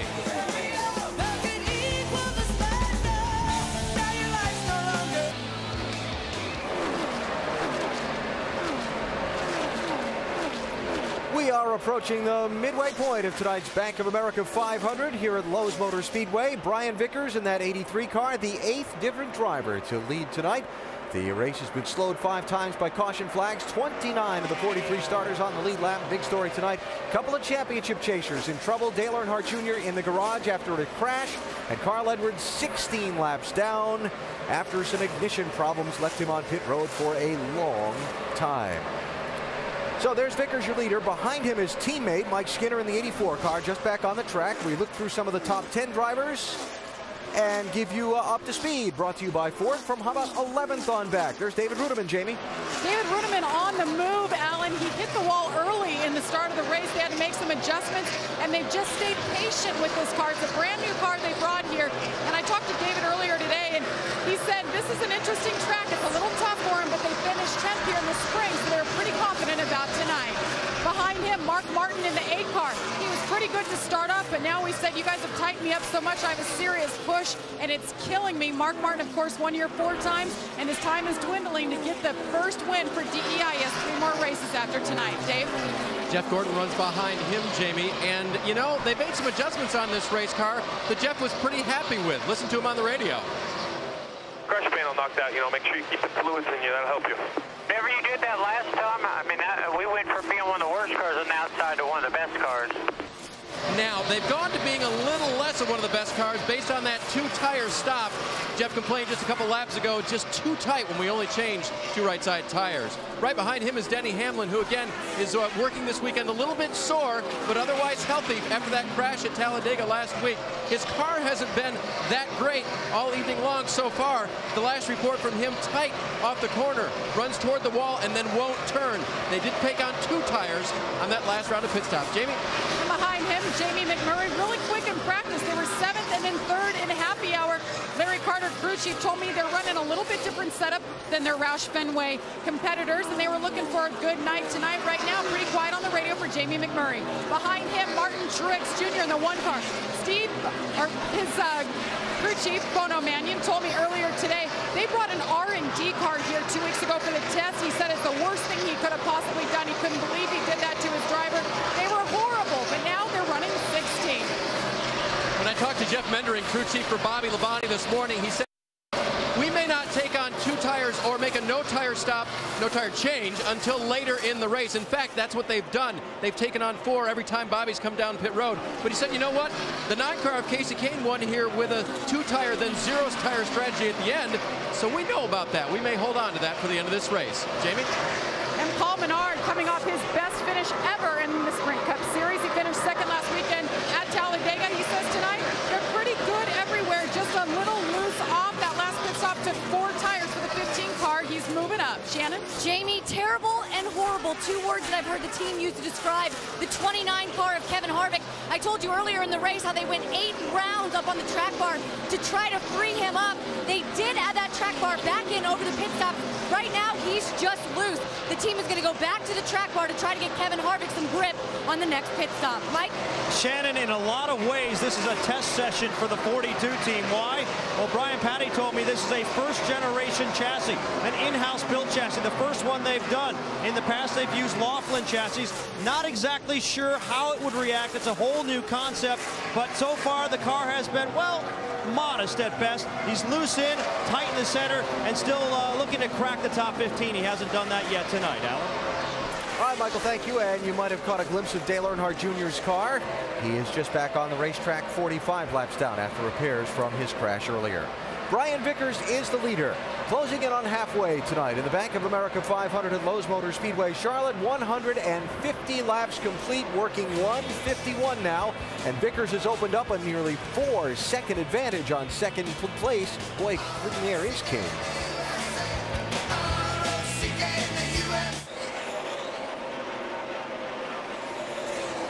$155 laps complete here at Lowe's Motor Speedway. The 83 car of Brian Vickers is our leader. That's how long it's been since his last win. By the way, his very first NASCAR Sprint Cup start came exactly 5 years ago today. October 11th, 2003, here at Lowe's Motor Speedway. Here's tonight's Aflac trivia question. How many NASCAR Sprint Cup Series champions actually got their first win right here at Charlotte? Now, this has been the home track for many, many teams over the years, and they've been racing here since 1960. Answer, there are the names. David Pearson in 1961, Jeff Gordon in 1993, Bobby Labonte in 94, and Matt Kenseth won here in 2000. So, 4 of them. That means if you win here, you're pretty good. Bodes pretty well for your future. Sure does. David Pearson didn't do a bad job on the Silver Fox. Battle for third shaping up here, guys. The 18 car and the 6 of David Ragan.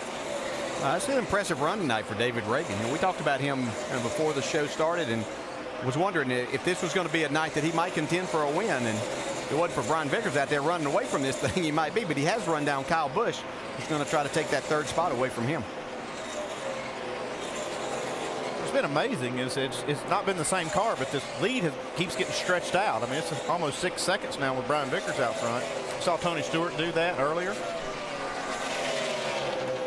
Yeah, David Rudiman taking that spot away from Kurt Busch for that 10th spot. Nice run for David Rudiman in this UPS Toyota. As we said, he scraped the wall earlier. He had to make a couple of pit stops under caution to work on the right side and the right rear corner in particular of that car. But it's like he's handling pretty well right now as David's driven back into the top 10.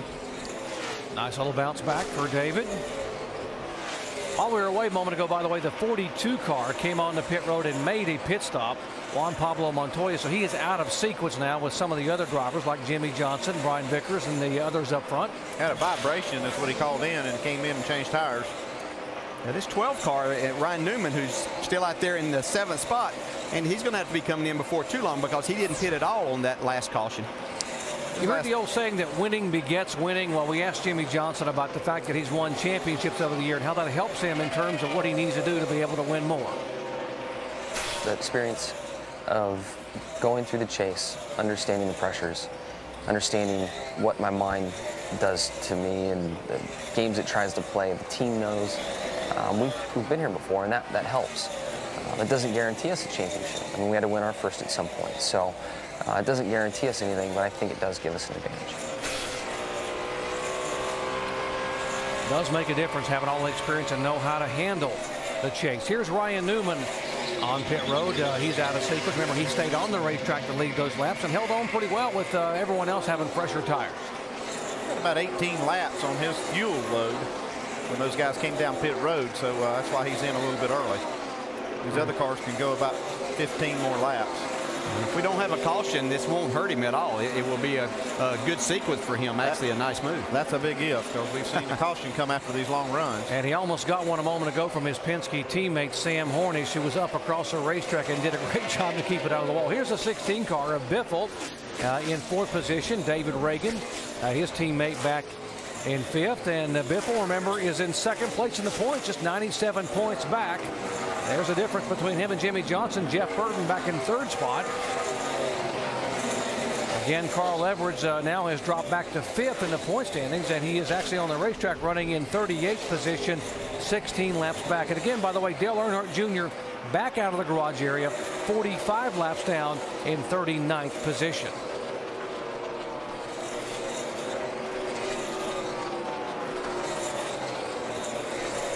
There's the 48 car, about 7.5 seconds back of the leader. Dave. And Doc, we heard the comments of the driver about championship experience. Crew Chief Chad Knaus told me today, as far as how they play this game, sometimes they don't play it the most exciting way. Last week they had the option at the end of the race of not necessarily racing really hard because of the problems that the 16 to 99 had. They chose to play a little more conservative. Here, just think about Brian Vickers going by. They don't have to race Vickers. They'd like to win, but they're racing the guys behind them. The 99 is at trouble. The 16 is coming. The reason they want to get this car a lot better is to stay ahead of those guys.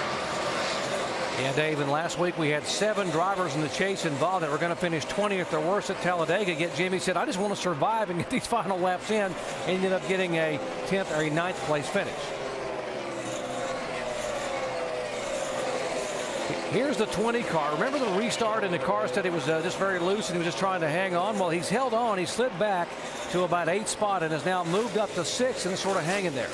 He called in a few laps ago, though, said his temperatures were hot, that he's going to pit here in about 8 or 10 laps, and they need to get him cooled back down. But he is going the right way again.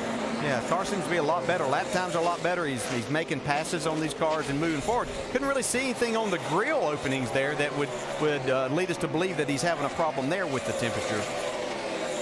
Jamie?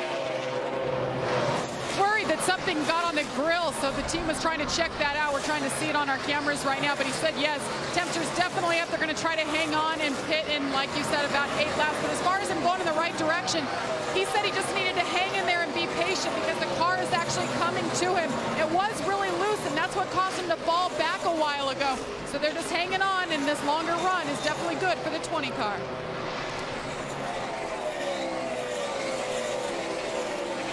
It looks clean. There might have been something on the very bottom. You could kind of maybe see just a little piece right at the very bottom of it. And if that is, that could have created loose problems and obviously the situation of running hot as we've reached the halfway point of the race right now. Really hard to see the grill area with this new car because it's kind of tucked up underneath that front bumper. And it's kind of hard to get a camera angle on, especially when it's painted black like that. Sigourney Weaver, Katie Holmes, and Seal are just some of the stars who can't wait to meet Eli Stone. The one lawyer worth believing is back for a spectacular all-new season. This Tuesday, Sigourney Weaver makes her network television debut in a season premiere event. ABC's Eli Stone season premiere this Tuesday, 10 Eastern, 9 Central on ABC. Brian Vickers, our leader here at Lowe's Motor Speedway, will be back after this message and a word from our ABC station.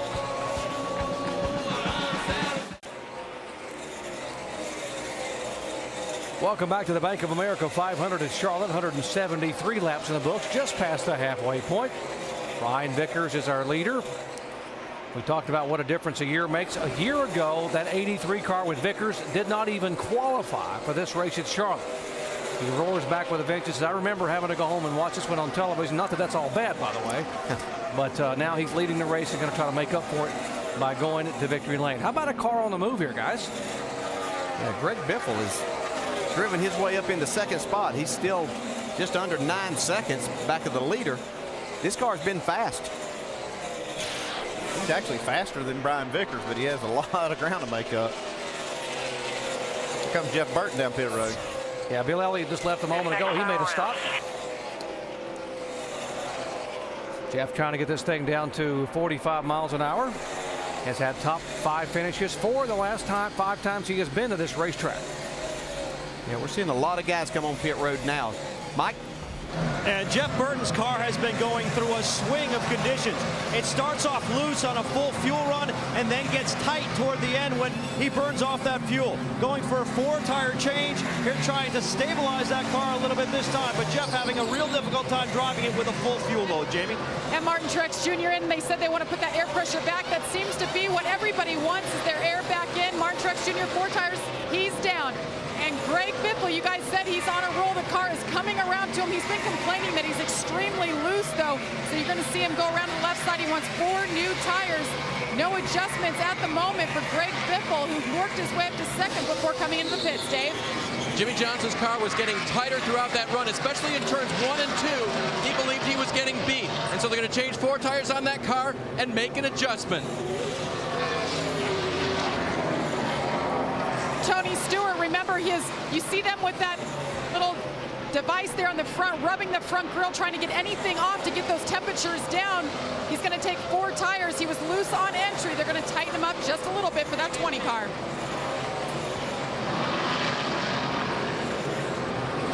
A tight race car for the 18 of Kyle Busch. They'll make an adjustment for him. He said it was about an 8 tight in the center, a 6 tight off the corner for a guy that loves a loose race car.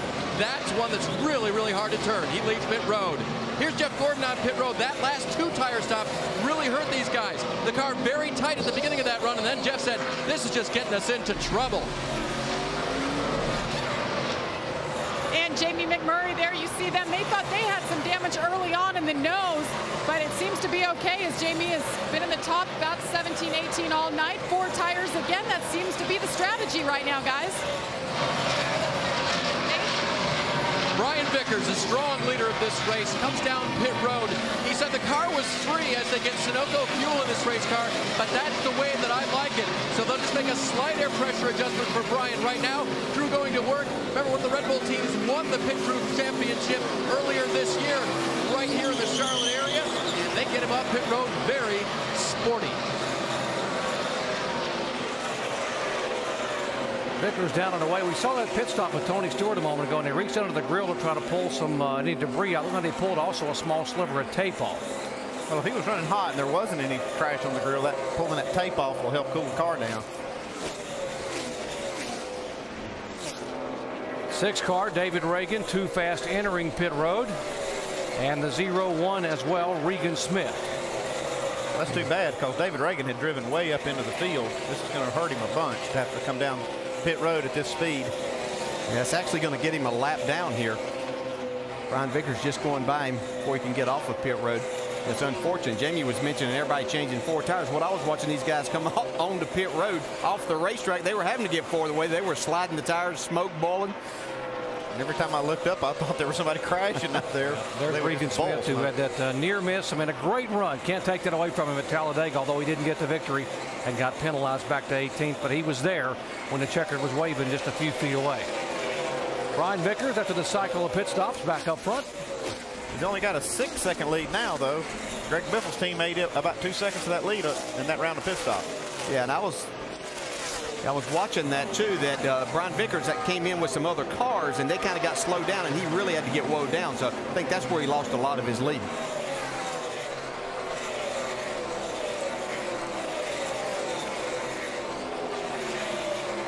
The way this car looks on the racetrack though, he might get back to the 8-second lead that he had before he came in.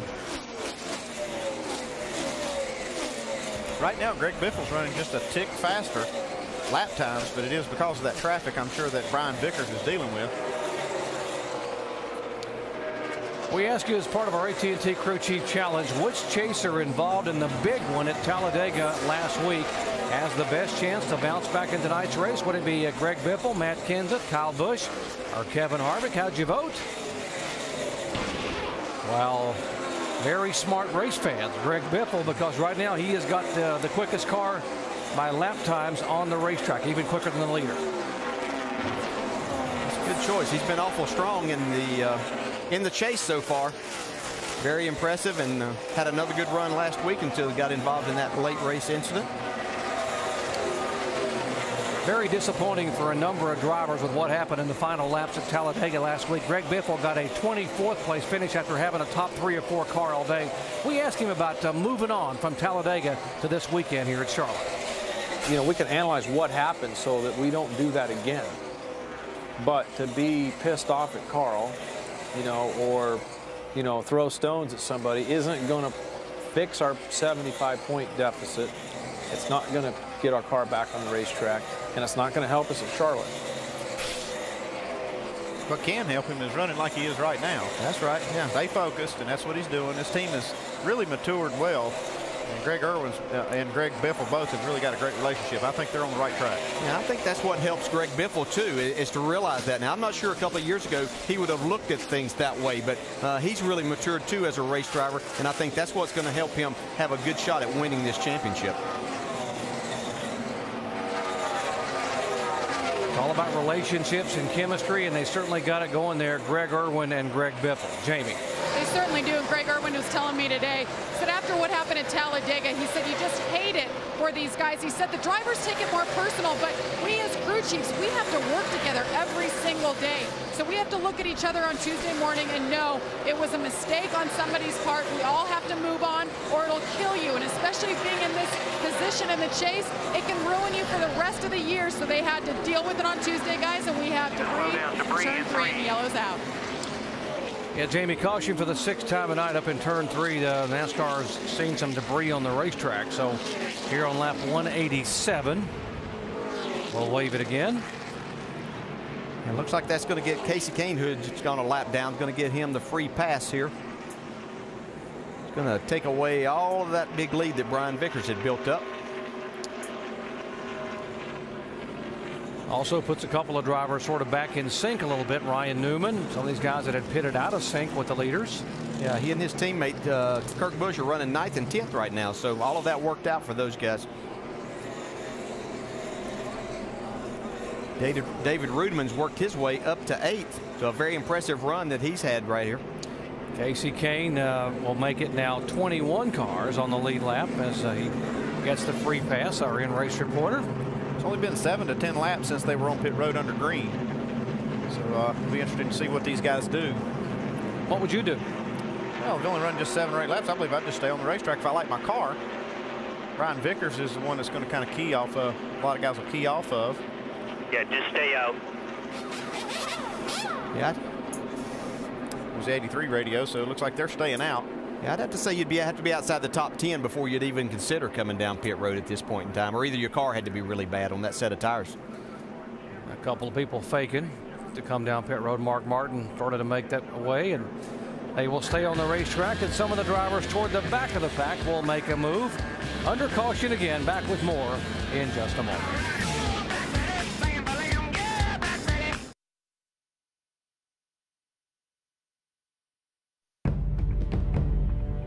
You're learning all the time. It's not like people think you just go out there and run for 500 miles or something like that. You got to try to outsmart the guy and outfox him some way or another.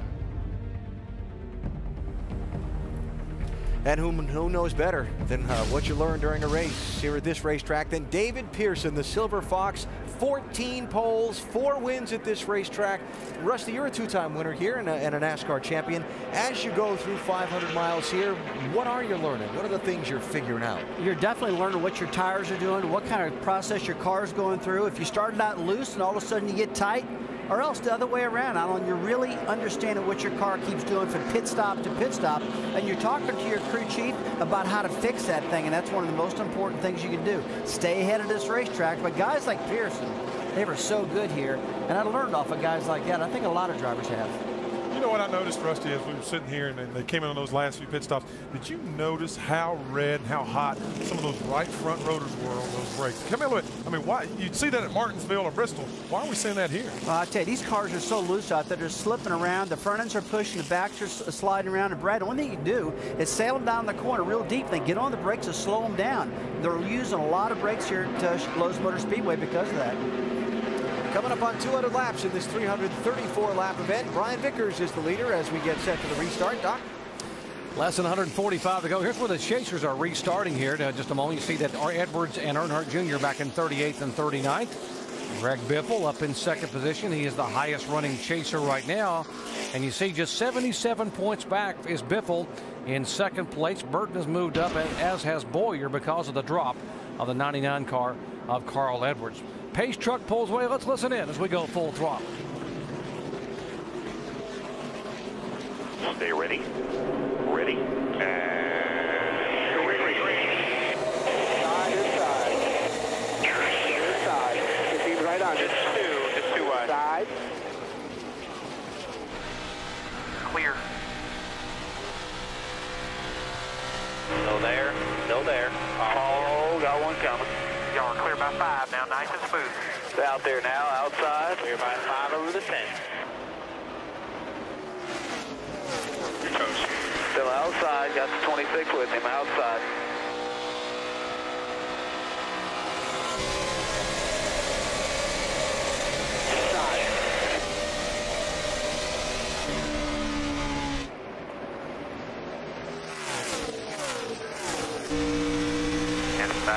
Inside. 9 inside. Still clear. Outside corner. Outside. Up front, Greg Biffle trying to move on the inside. He started on the outside on the restart, decided to come back down to the bottom of the racetrack to try to get Brian Vickers. He wants those 5 points. You can see how hard he drove the car on that restart. All the way around there to turn 3. 31 car, Jeff Burton, also getting ready to reel him in a little bit here. He wants to get up there and join the fray. There's a 31 into your picture. Check in on Biffle with Jamie. You know why he's driving hard on that restart? It's all about points. He wants to lead so he can get those 5 extra bonus points, guys. Every single point counts when you're in the chase, sitting second right now. Trouble on the front stretch. Got Tony Raines into the outside wall. And they clip the 17 to Kenseth, and he goes across and slams the wall. Hard impact by Travis Kvapil as well. Kenseth got turned, and the car came sideways and up into the wall. There is Kvapil, who also got turned head on into the wall. There's a 17 car. One of our chase contenders. Matt was 9th in the points. It started with guys 3 wide off of turn 4. It looked like it was just going to be one car. Yeah, it looked like it was just going to be Tony Raines who got clipped. You see the 45 of Chad McCummey has some damage. A lot of damage on the 28 of Travis Kvapil. He hit pretty hard there. It's the second week in a row a hard hit for him. Neither one of his making. There's a 70 car of Raines that got turned, and you see, fortunately, after that hard lick, Matt Kenseth trying to climb out. Yeah, car up against the wall. He'll use the concrete to get around the car. Yeah, second week of a hard hit for Matt Kenseth also. Neither one of his makings either. Wrong place at the wrong time for these guys, unfortunately. And he's 26th at Talladega a week ago. Wow. Just waiting on all the traffic to clear. The field is on the front straightaway. All the race cars are yielding to the safety vehicles. They've taken the helmet of the Hans device off Travis Kvapil, talking to him in the car. And look at that part of the front splitter. That thing is stuck in the ground. This looks like a javelin. Wow. Stuck in the grass. There's Travis out of the car. That's good to see because that was a hard lick. Yes. Show you what happened here on the restart. Lap 194 coming down. Watch the 70 car, the green car top of your screen there. Yeah, Paul Menard gets on the top side of Bill Elliott, who then gets into the 70 car. Just kind of got squeezed in there. And Tony Raines wasn't doing anything wrong, just got turned. And then behind this, you can see the 28 and the 17 get together. Watch the 28 come up and just hit the wall head on. Wow. Oh. And that's not where they've got a lot of safer barrier on this front stretch through the trioval part, and that's what Tony Raines hit. I believe Matt Kenseth might have hit the safer barrier, but not the 28. He's down into the concrete there. 29 Kevin Harvick, look at what he saw. Yeah, he's right behind this. He saw everything going on. Backing up in the middle. Backing up the middle. Go low, go low, go low, go low. Stay in it, stay in it, stay in it. Caution's out. Sometimes you're better to be closer watch to the your back, action watch your back. than you are 3 or 4 cars back. Take a look at our Allstate Good Hands move of the race and watch Casey Kane get through this. Back up, get low, check up. You're all right, get through there if you can. again, bud. Still got one inside. Keep coming. You're good. Man, that was too close for comfort. And he moved up and just got moved up enough. The 28 came across and just missed the back of him by just inches. Yeah, talk about good hand. Yeah, 2 cars right in front of him wrecked, so it tells you how good a job Casey Kane did right there. Chad McCumbee in. He's the one that lost the splitter to try and replace the front splitter you saw there in the grass.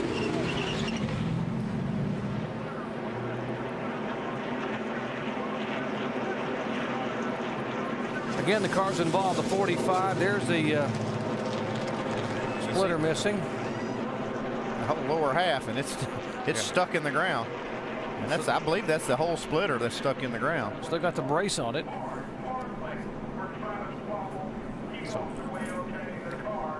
Cars involved, Chad McCumbee, Travis Kvapil, the 70 after contact with the 15 of Menard, Tony Raines, and the 17 of Matt Kenseth.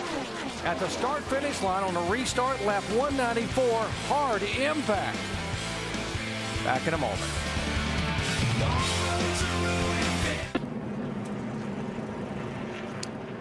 Back here at Charlotte, Matt, thank you very much. Lap 198 under caution for the 7th time, hard impact on the restart involving 5 cars. Most heavily damaged cars are 28 and 17 of Kvapil and Kenseth. Here now the pit road is open, and Brian Vickers and the leaders, Biffle and company, will head down. Jamie. Well, Greg Biffle wanted to lead a lap. It didn't work out yet, but he said he's still just a little loose, so they're going to make a wedge adjustment.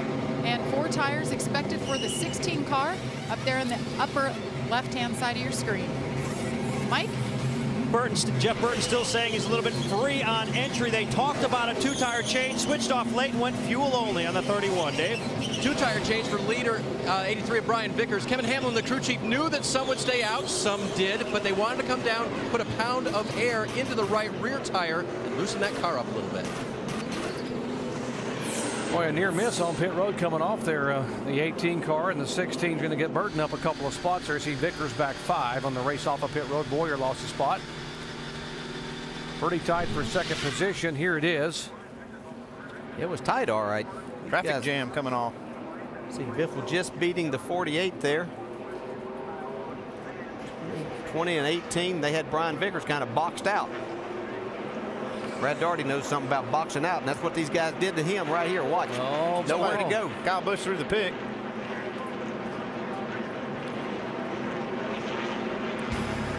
Leaders on pit road, and the 1 car stayed out on the racetrack. Back after this message and a word from our ABC station. 6 and 7 have the right to restart the race in front of these leaders because they are technically on the lead lap by staying out, not pitting. Wow, what a comeback night it has been for the 24 car and Jeff Gordon, who brushed a wall in lap 1, lap 3, made the unscheduled stop, got a lap down, and now they have worked on that car and he has driven it back to second position. He's doing a nice job. The car out front up there is David Reagan as we ride along with Jeff Gordon here, who's going to try to take the lead from Martin Truex. David Reagan's in that position because of a pit road speeding penalty that he received on our green flag pit stop. So he's trying to get back. He is up back on the lead lap, but he's going to have a little help with the caution at some point in time. Jeff Gordon. Trying to follow Scott Riggs down below the 1 car. This is for the lead, 24 and 1.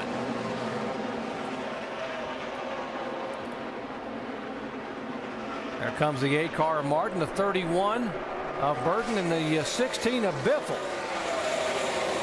Yeah, both those guys would like to get to the front here. This is their opportunity to get to the lead. Get those 5 bonus points.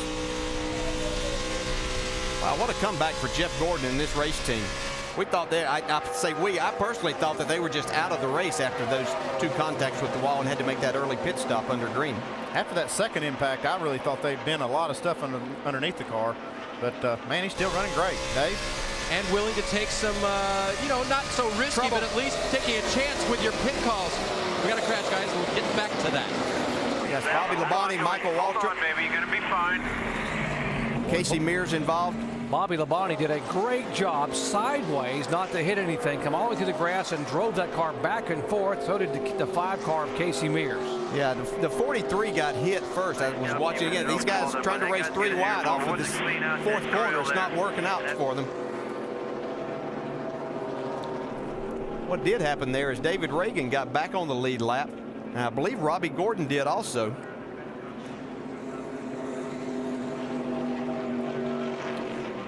Now the 48 car was actually sideways in front of this. Let's watch the 48 here. This is right coming off the turn.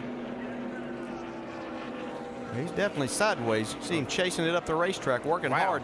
Wow, he almost crashed right there. There's Kyle Busch back there. Looked like Michael Waltrip and the 43 got together. I don't know if there's something on the racetrack there with all of these cars sideways. Now Michael gets the 43, and Mears just tries to go through the grass to avoid both of them. Yeah, there's a lot of cars that were sideways off of that corner. You just have to wonder if there was something on the racetrack there. Jimmy got completely sideways. All clear. Just pedaling that. Both sides, clear low, could stay there. Michael Waltrip, watch him. There's the contact. Right there. He got loose also. He just had to correct it right quick. Sounded just the same as Jimmy Johnson pedaling the car. When we were watching Jimmy Johnson, we saw the 18 come off of there sideways too. I really believe something had been put down on the racetrack from another car. Let's go down to Dave. And if you watch the whole lap back, which we won't at this point, you might understand why Jimmy Johnson was so surprised. Listen to what he said on the radio. It was great until right there through 4. I don't know if there was something on the track or what, but I did not expect that. I thought maybe the 41. I thought it was the 18 actually. I thought maybe he got up in there and got underneath me. Remember, they had just gotten onto pit road. They took on 2 tires and it made an adjustment for a car that was a little too loose, and it stuck until that point. Well, when you see those cars just jump sideways like that and someone behind him, you just got to, I mean, you got to think that then the guys behind them have issues of oil or something out of the car. Big break for David Ragan, as you said, DJ. He was in front of all this and able to get back on the lead lap. Or stay on the lead lap, I should say, as was the 7. Let's check in with Shannon. This car has been pretty consistent for David Ragan all day. It was just a little bit snug, but he said leave it alone on the last pit stop, and he's down and away. Robbie Gordon in the 7 car. Pretty nice run for Robbie. His car's gotten a lot more competitive. He was off there at the first part of the race, but his car seemed to be a lot better as this race has gone on. They've made some adjustments for him, so he's back on the lead lap now. Coming off that top 10 finish at Talladega. There's the 43 car, Bobby Labonte. Reed Sorensen will get the free pass this time around. Paul Menard, who had his career best finish last week at Talladega, having troubles.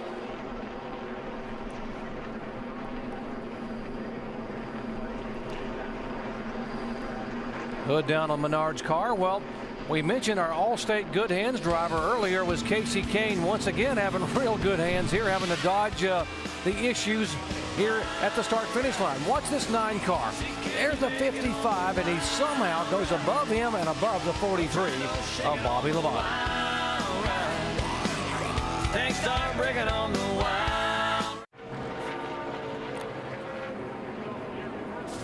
At Lowe's Motor Speedway, Jeff Gordon is our leader here with 125 laps to go under caution for the 8th time tonight. It has been an eventful evening here for the NASCAR Sprint Cup cars. Things can happen in a hurry. How about Chad McCumbee having issues after he'd been on pit road? He already lost the splitter in that accident and stuck in the ground. Oops, who turned the lights out? If you want to know where his splitter was, it's stuck in the ground here. And watch this guy. I mean, that is the whole splitter minus a few small pieces. That thing was buried halfway in the ground. We have had a lot of rain here, so the ground was pretty soft. Yeah, he got a lot of air, though, when he went across that one part of the asphalt there and then landed. Jeff Gordon back up front. Remember, he stayed on the racetrack, and as did Mark Martin and Martin Truex Jr. Well, it's been a wild beginning for Jeff Gordon. A year since he won a race. Back on lap 1, he scrapes the wall.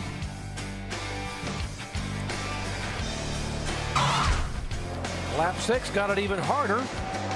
After he hit it this second time, they had to come down pit road under green, lost a lap. It's been a good while trying to get it back, but here he is up front. Takes the lead right here from Martin Truex Jr. And Jeff Gordon becomes the 10th different leader here at Lowe's Motor Speedway, now riding a 35 race winless streak. He and Jimmie Johnson, the winningest active drivers of this racetrack. They both won 5 times. Jeff Gordon's last win, as you saw a moment ago, came here just 1 year ago.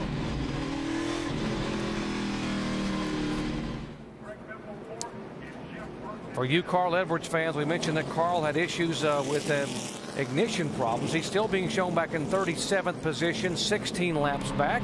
There is Carl. And Dale Earnhardt Jr. back in 39th spot after being in the garage area after that cut tire in contact with the wall. Carl Edwards is going to gain a few spots after some of these cars just fell out of the race in this last wreck. So he'll gain a few more points. Jeff Gordon stands to gain big if he can hang on and pull off the win. He restarts in first. They're back in 6th in the point standings. Greg Biffle really gaining 73 laps back of Jimmie Johnson. Biffle's got a good car as well. Yeah, he sure does. And just before we go back green here, we talked about the other 2 cars, that David Ragan and Robbie Gordon, but Scott Riggs also got his lap back on that last deal. He had been a lap down, but was in front of the leaders, and so he's back on the lead lap also. 73 points, I meant, for Biffle back behind the 48 car, Jimmie Johnson. We've had enough laps as it is.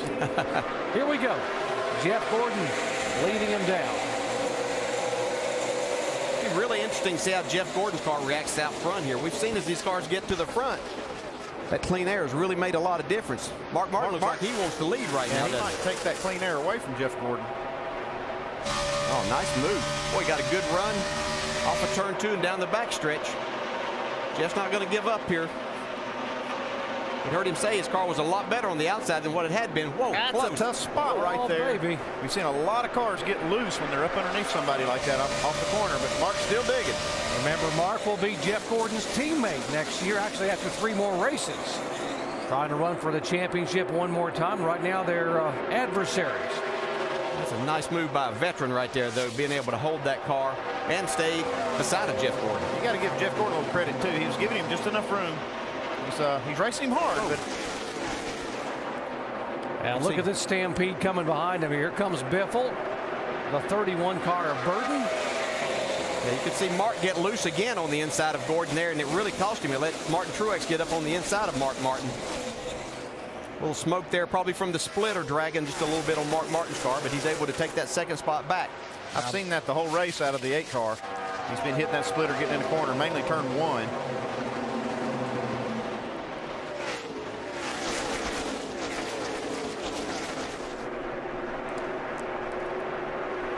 Gordon back out front here. He's got about a 8-10 car length lead now.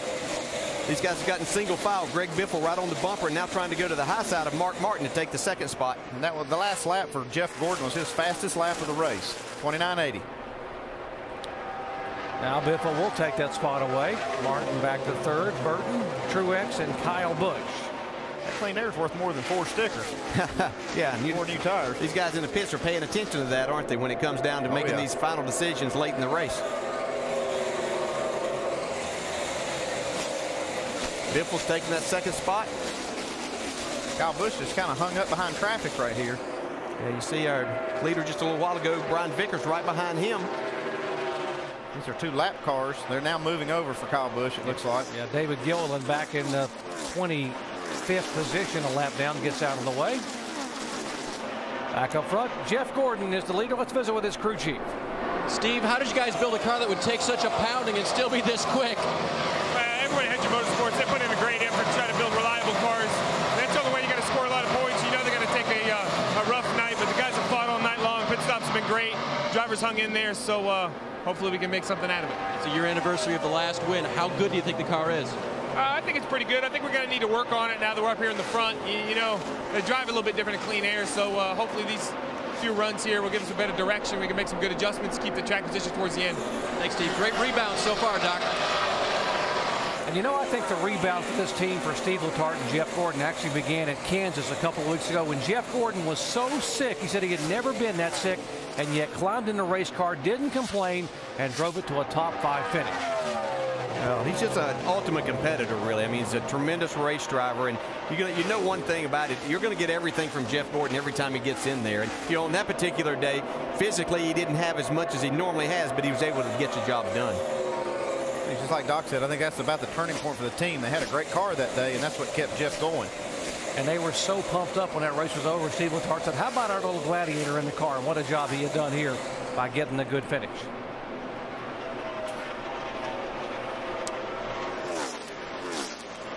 That 20 car of Tony Stewart was as good as on the racetrack when he was out front. But back here, guys, our expert drivers, he is struggling.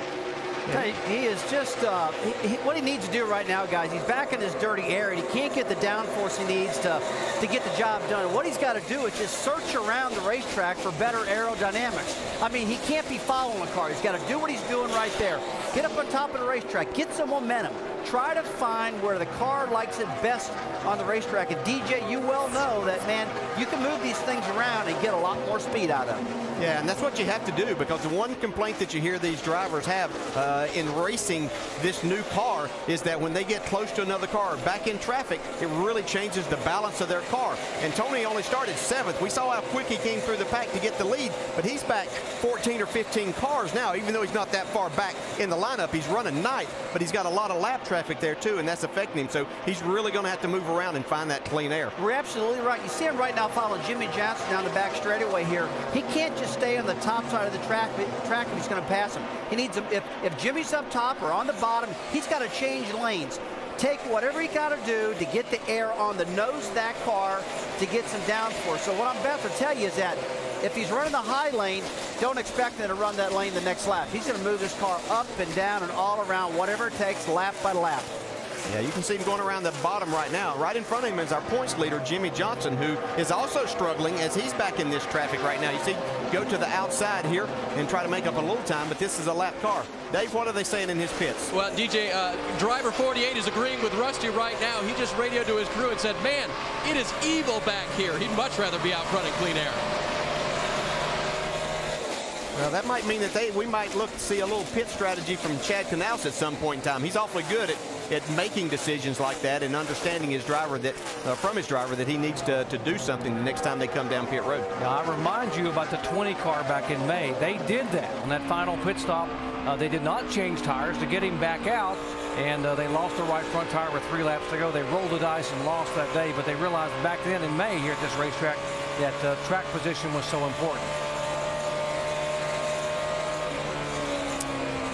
You know, we see Tony Stewart taking the spot away there. He's really, as Rusty said, he's got to move his car around. But Andy, what else are we going to be able to do as a crew chief to get these guys out of this position? Well, one thing is that they get a long run and they get these cars where they have to make 4-tire stops. The better pit crews are going to come to the top. You'll see the cream rise to the top. And, you know, we've seen the guys that run short runs. You've got a lot of strategy options where you can just change 2 tires or no tires like we've seen a lot of guys do. But I think the best option for Jimmy Johnson and Tony Stewart are to go a long run here, let everything sort out, and make a good, and then have a caution flag where they can get a good stop off pit road, gain a few spots. I don't think you're going to get a big chunk. I think these guys are just going to keep methodically marching. You see Tony Stewart doing that right now. And Brian Vickers, he was another one that had done that earlier in the race. We saw how he did that and finally did wind up getting the lead. But boy, he's back in traffic now. Look at that right here. It's just Sam Morris Jr. giving Tony a fit. And typically we've seen this rash of cautions here, one right after the other, and but typically we find a long run coming in here, and that's exactly what you're talking about. And it's not time to panic yet. We have just over 100 laps, 109 laps to go, so they're going to have to make up some time. But as you said, a 4-tire stop would kind of equalize things and get them to the position they're looking for. Jeff Gordon back to a racetrack that has been very good to him on his career, over his career. In fact, it was right here 1 year ago that he claimed his last victory.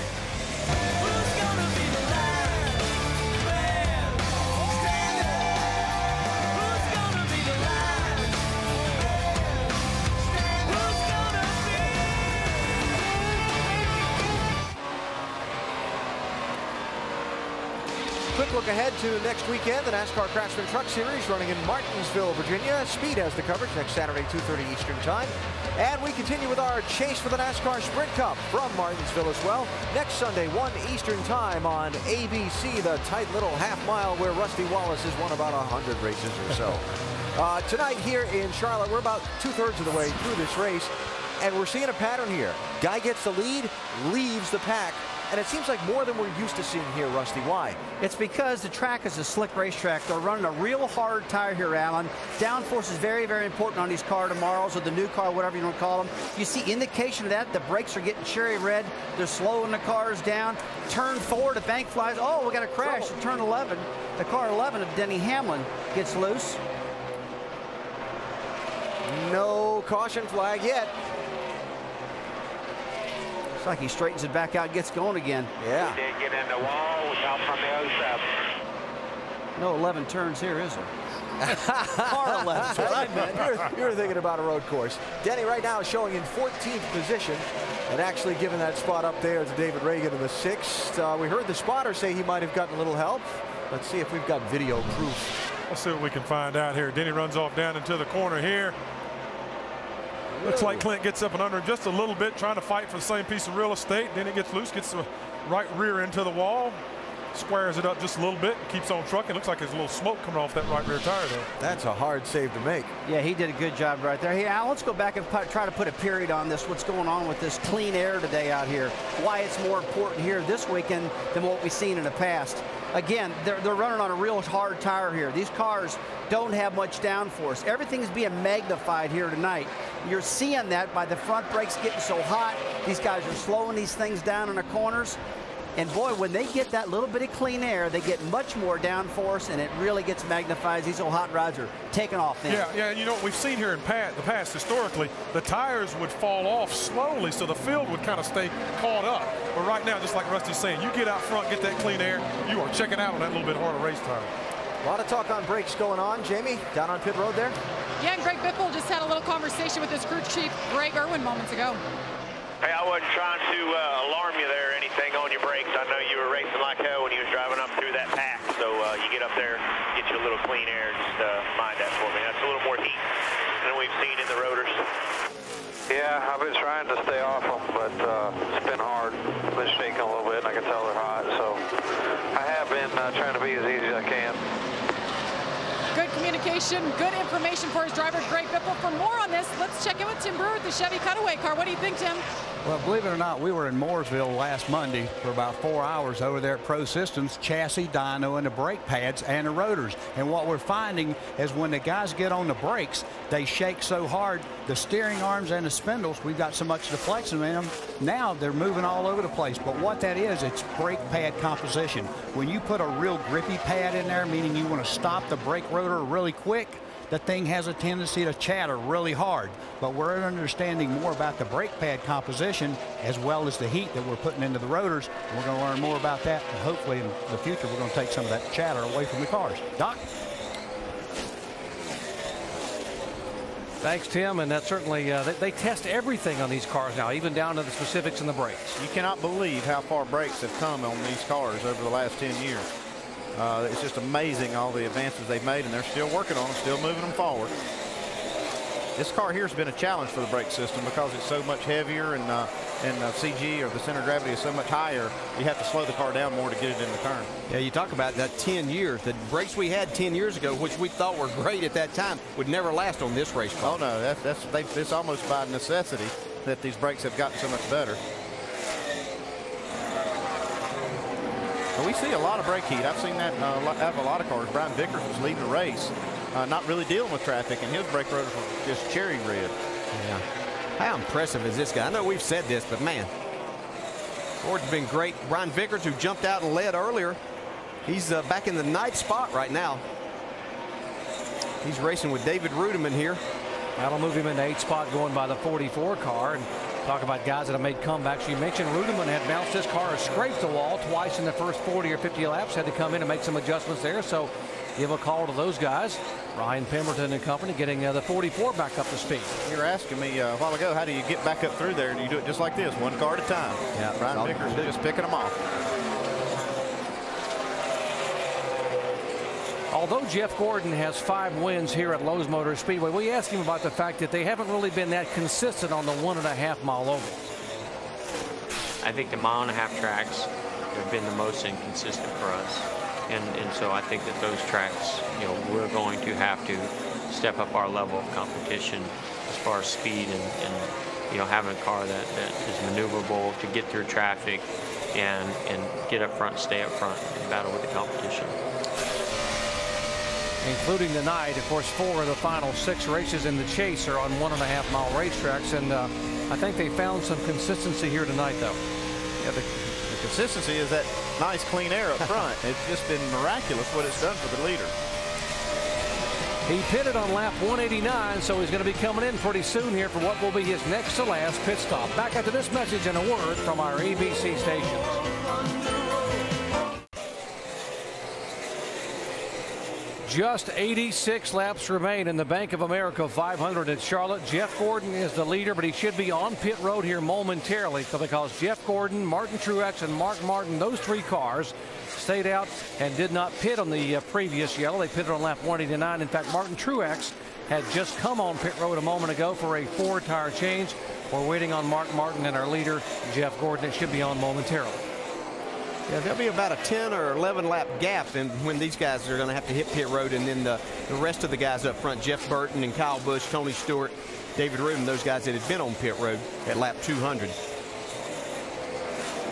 They're not going to want to stay out there too much longer after Gordon gets in pits and gets those fresh tires. They don't want to give up a lot of time to that, so I would expect they might cut that in half. These guys, all of these guys are going to have to make 2 more pit stops from this point. The 99 car, Carl Edwards, had a problem with a vibration, came down, lost a lap because of a tire change, and came out on the restart, and the car shut off. He had an ignition problem. Came on the pit road, lost 16 more laps, and now Edwards being shown a total of 16 laps down in 34th position. Jeff Gordon slowing down. He will come down for what should be his next to last pit stop. Here he comes, the 5-time winner at Lowe's Motor Speedway, getting it down to 45 miles an hour.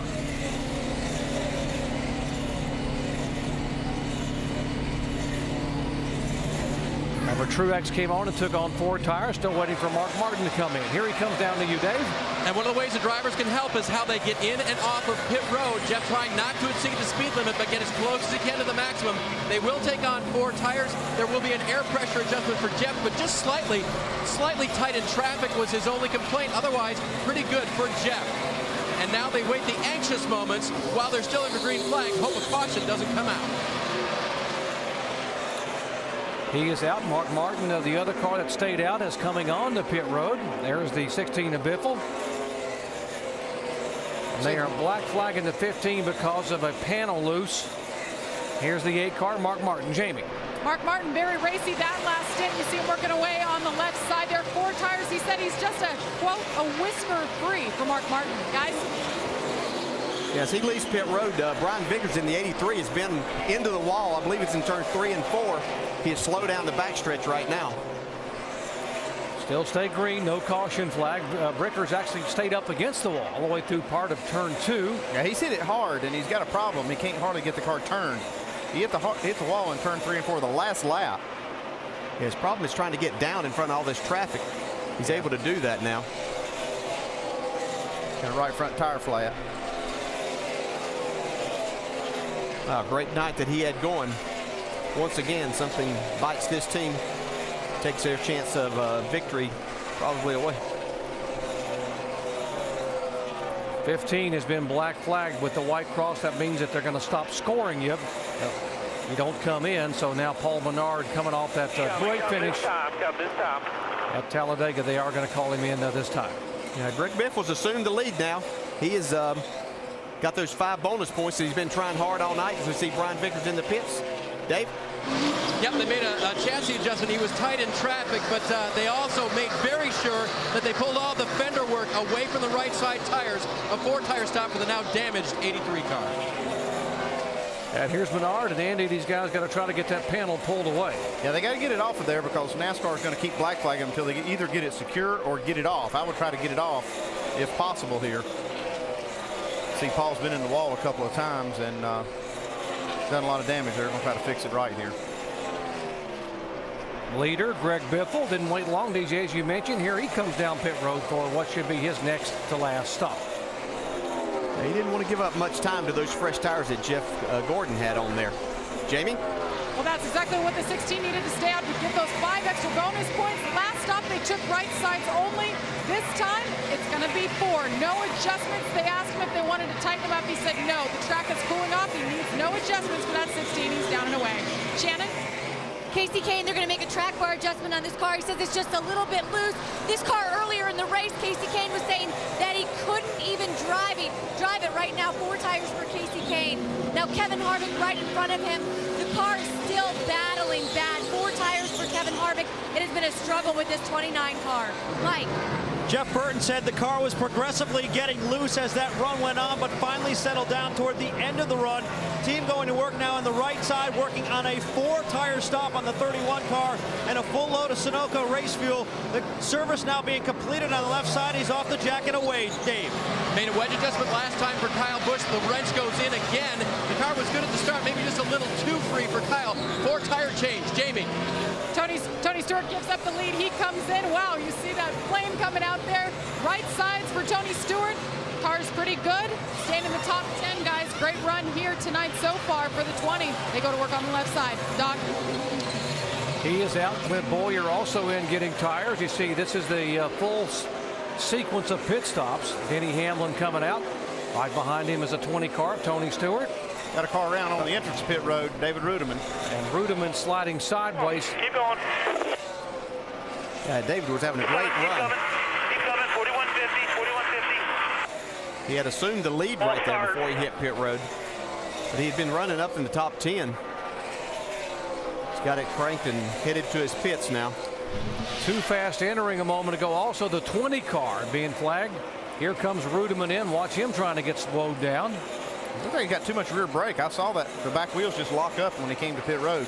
Yeah, and I saw Tony Stewart come into pit road, and I was going to comment that, boy, if he didn't get on there too hard, he did a great job of getting in there extremely quick. But unfortunately, he's headed back down pit road.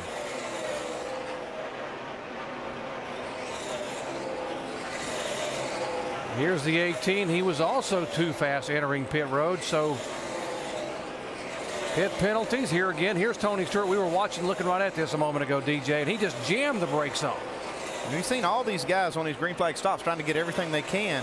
That first segment, you see that cone. That's when they start timing these cars.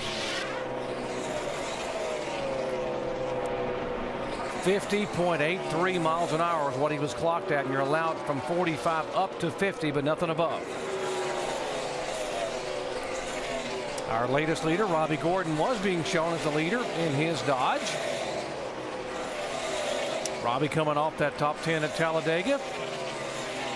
Yeah, the guy that was struggling a lot earlier in this race, Reed Sorensen, is now in the lead. This is because he has not gone to pit road yet. Jeff Gordon's in second, Greg Biffle third. Looks like Reed Sorensen is the only car yet to make a pit stop. They're having a problem on Robbie Gordon's car. Air wrench failure.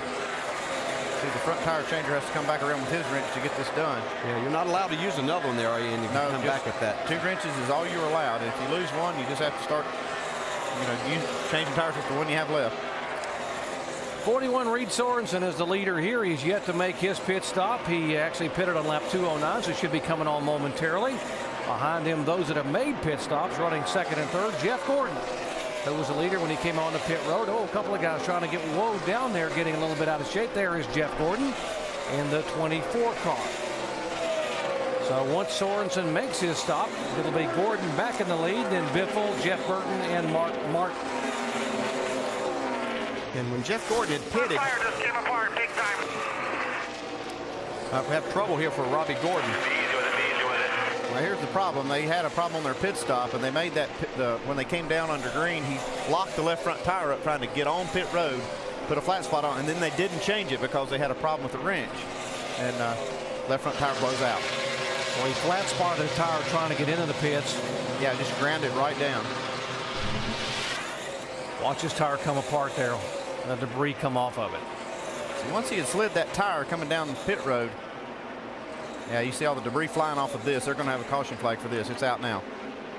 Caution number 9 on the evening here with just 70 laps to go.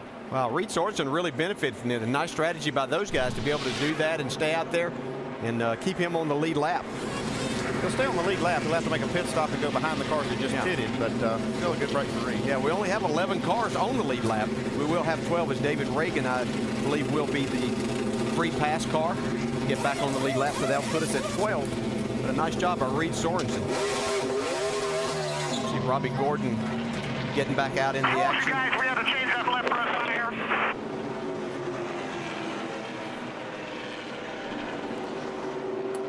Yeah, this is just said we've seen a number of times, whether it's guys in the chase or anybody else, and Robbie Gordon was having a nice run here tonight, but mistakes in the pits can cost you, whether it's failure or just not getting the job done. The big mistake was not going ahead and changing these left side tires, because all these cars coming on pit road have been sliding their tire. You see right here where he slides that left front, he basically just ground it completely through, and when they didn't change the lefts, he went back out and that tire blew out.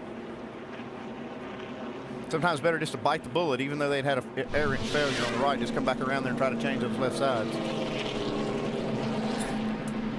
Yeah, David Riddiman's sitting on pit road with the hood up in his car. You'll see as these guys come. Yeah, you know, Reed Sorensen's going to come. You see Jimmy or Jeff Gordon coming back in. A little surprised to see. Yeah, I'm surprised to see Jeff Gordon come back down pit road here.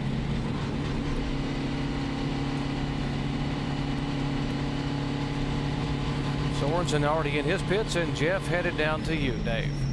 And this is the hardest decision. Do you come now and have no one come down behind you, or do you stay out and get juked that way? They decided to come down pit road, and since they're the only ones down here now, they will take on 4 tires. When this car gets in traffic, it's extremely tight, even with 4 fresh tires. So they put themselves in a position they don't want to be in. We'll see if Jeff can pull himself out of this one. This might work out, Dave, because there's only 11 cars to be 12 cars on the lead lap when the lucky dog gets back on there. But this might be okay, because that's how he got the lead. He pitted, and then they ran about 11 laps and had another caution. Jeff was able to stay out and get the lead back, so it might work out for him. We'll wait and see if the strategy does work in favor of Jeff Gordon. You're watching ESPN on ABC.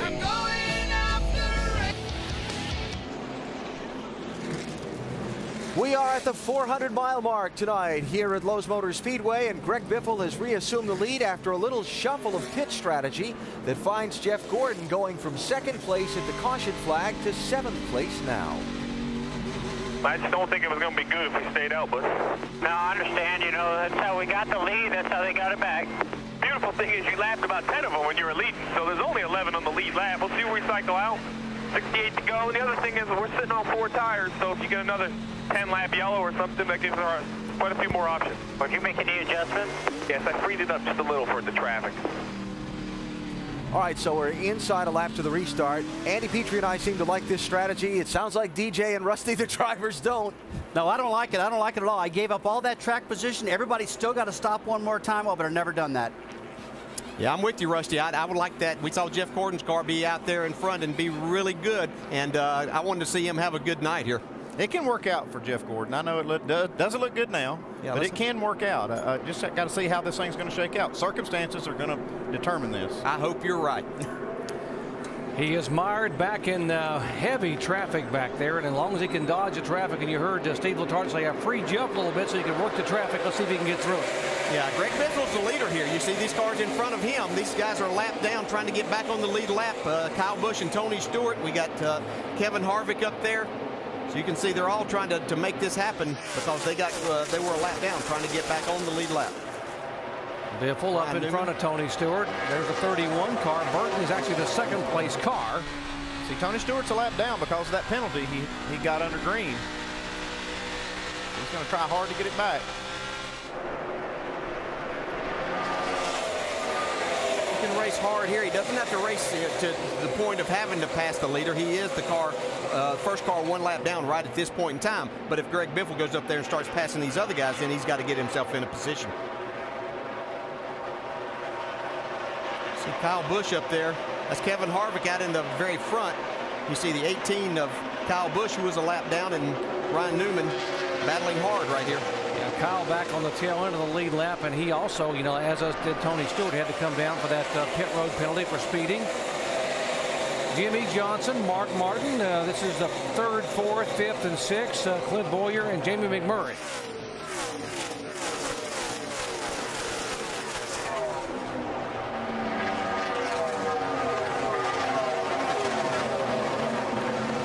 Johnson once again finding himself in a position to possibly win another race here at Lowe's Motor Speedway. He's got some work to do. Jeff Burton there trying to take the lead. Burton on the inside of the 16 car. Wow, Jeff Burton's had just a phenomenal night. He's done a great job with this race car. They've done great pit work. They've done fast work in the pits, but great pit calls by his crew chief also. Right now he's up to third in the point standings in the chase, and Jeff Burton, he likes being able to sort of fly underneath the radar. He said, "I don't give that championship till you get to Homestead." We just keep moving up each and every week. Yeah, he's doing a really good job here. He wasn't able to make that pass to get by Greg Biffle, but he's in a great spot. Mike? And DJ, a pretty good debut for a new generation chassis for this team. Scott Miller told me this car has never been used in competition. It was built specifically for this race. A much lighter chassis than they've been able to produce in the past, and also a lower center of gravity. And it seems like Jeff Burton is right where he wants to be. Consider this stat, if you will. In his last 3 victories, he's led a total of 9 laps. So he certainly waits for that right opportunity to make his move, and he's right there waiting to pounce, it would seem, right now. Yeah, you don't have to lead but one of them here to win at Charlotte. And in fact, the driver who led the fewest laps in a race here and won, how about October of 1994? Dale Jarrett led 4 laps and won it here at Charlotte. Say all you got to do is lead that last one. That's all I know. That's the one that counts. And you talk about a guy that shows a lot of patience. Well, that just proves with Jeff Burton how much patience he has in winning those races. Let's listen into the 20 car here with Tony Stewart, the crew. I'm sorry, guys. Deserve better than this. I just couldn't get stopped. Don't worry about it. We'll talk about it later. We got to dig here. It ain't over yet.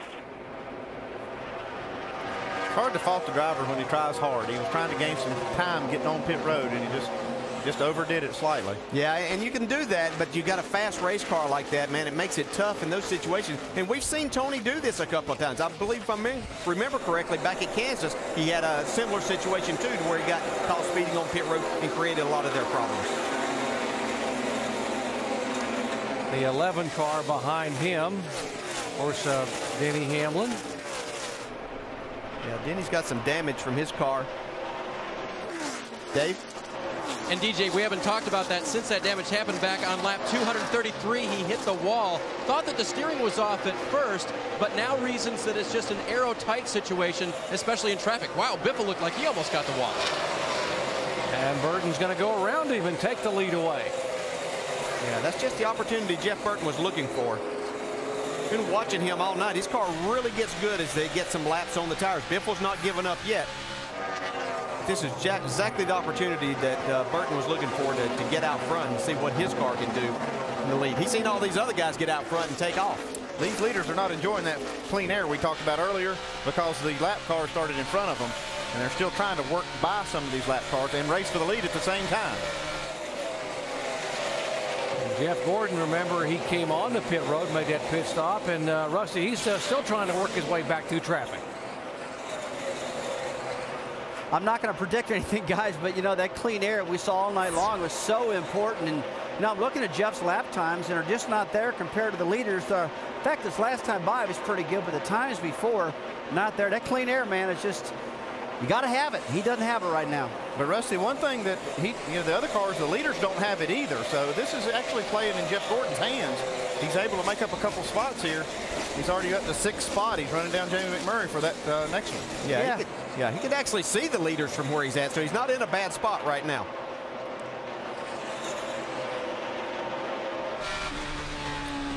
You mentioned about it being a total team effort for this 31 car. Jeff's got it done on the racetrack, but the guys on pit road have also done a yeoman's job. They've made up spots when they changed 4 tires, and they've also, like Dale said, had good pit strategy where they've gained spots when they changed no tires and got fuel and right side. So they've done a good job on pit road all the way around. Yeah, we talk about him and how good a job he's done. And let's jump back to his teammate for a second back there in third. You see that black car with Jack on the hood? That's Clint Boyer, who hit the wall with that race car yesterday, and he's sitting here in 3rd spot. I don't know that if we'd have talked to him yesterday afternoon, he would have predicted this. 31 car is our leader, Jeff Burton. 15 years he's been trying to win the championship, and he's trying to win a race tonight, which will be the next step into winning a championship and becoming this year's last man standing.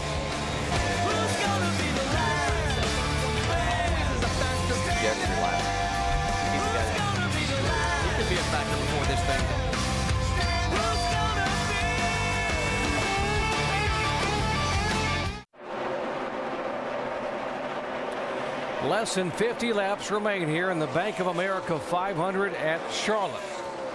31 car, Jeff Burton trying to pick up his second win of the year and move up as he continues to do here in the NASCAR Sprint Cup Chase point standings. He's right now in third spot, just 79 points back of Jimmie Johnson. Clint Bowyer now is taking the second spot away from Greg Biffle. There's the 07 car Bowyer, Biffle behind him.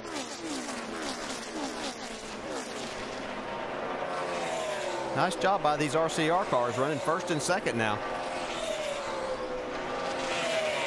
They just methodically worked their way to the front and let the race come to them. They knew it's a long race and got themselves in a position now with less than 50 laps to go to win a race and gain some points. Jamie McMurray is on the move, passing Jimmie Johnson right here. That's for fourth spot. Johnson gets the high line and goes back by him on the outside. Jeff Gordon is right behind these two cars trying to run them down.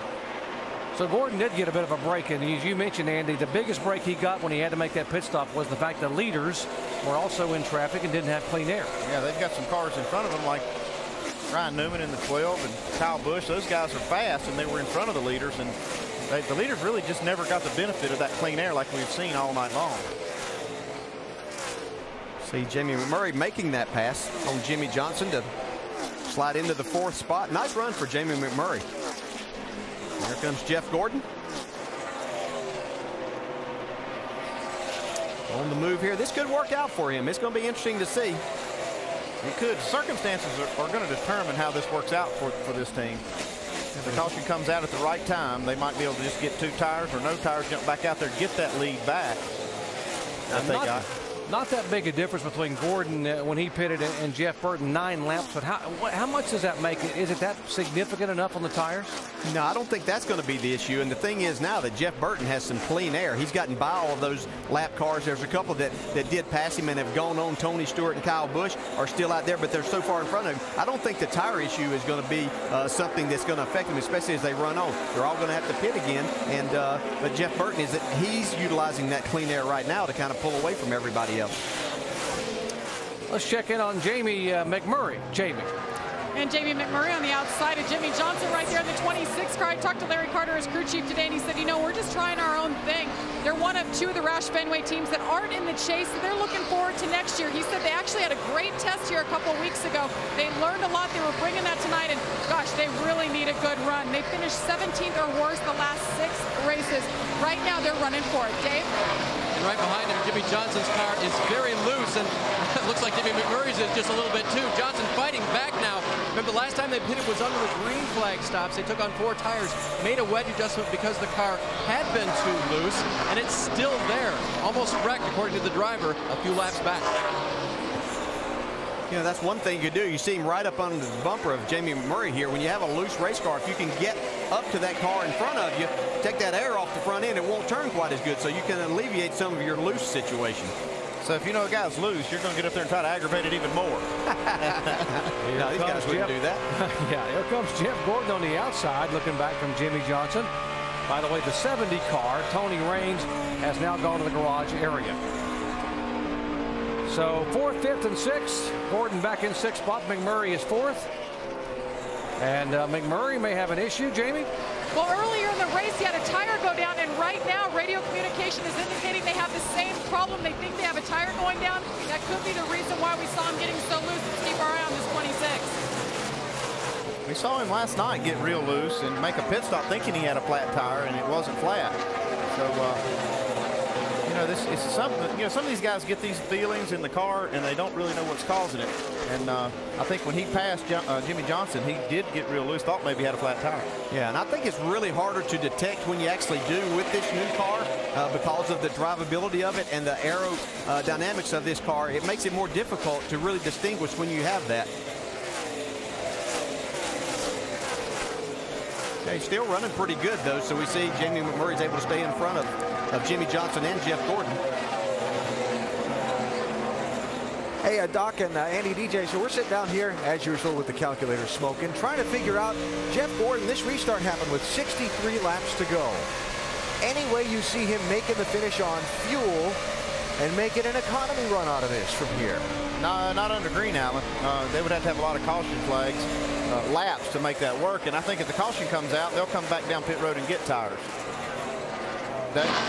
Funny you should ask, gentlemen. In May, this car was awful, according to crew chief Steve Letarte. Near the end of the race, the only way they were going to do anything good was to have a fuel mileage strategy. They ended up finishing 4th. Steve told me this morning the computer told them they could only go 58. Guess how many laps they went when Jeff Gordon saved them fuel? 63. Oh, the plot thickens. Well, they're pushing it, no doubt about that. I got the top 5 guys hitting pit road around lap 315. Jeff Gordon can go to like lap 323. So if those guys do hit pit road in that area, oh, caution. Uh-oh. Never mind. This changes everything. 42 car into the wall. Yeah, 42, Montoya bringing out caution, and it will throw all that fuel strategy out the window. All right, come on down to the bottom. We had this whole deal worked out, too. Yeah, this started a little while ago. Yeah. As they came off of turn 4 and down the front stretch, you can see Kurt Busch in the 42. Now, watch the 6. He'll get in the mix here, too, and these guys aren't finished here. David Ragan said, let me get out of town for you. Well, right there. Crash. I believe that's what cut the left front tire down to send Montoya into the wall. You can see it's smoking there, but a lot of damage. Just arguing over space. Yeah, that was about 5 laps ago, and so it lasted that long. But the left front tire was down there, and I believe that's what sent him into the wall. Okay, here's where the strategies are going to come into play. It's 37 laps to go. Jeff Gordon's got a little bit fresher left side tires than the other cars. Does he get 2? Does he get 2? Does he get none? Get a little fuel? Do you get 2 and try to get him up there, or do you put none on him? What do you do? I think I get 2 tires because we've seen some tire issues, and I just think it'd be best to get right side tires anyway. And you have to get enough fuel that he can be there that long anyway. It's going to take about 6 or 7 seconds to change right side tires. That's about how much fuel he needs, so wouldn't hurt to just get a little bit. All right, here they come. Let's see what's going to happen here and what should be the final stop. Jamie. And guys, 16, Greg Biffle said he's just a tick too tight. They over-adjusted on the last stop, so they were going to make a track bar. They may just make wedge now and right side tires. And last indicator, Mike. Clint Bowyer's been fighting loose most of the night, but he said this is the best he's been. Meanwhile, your leader, Jeff Burton, a very quick pit stop, gas only.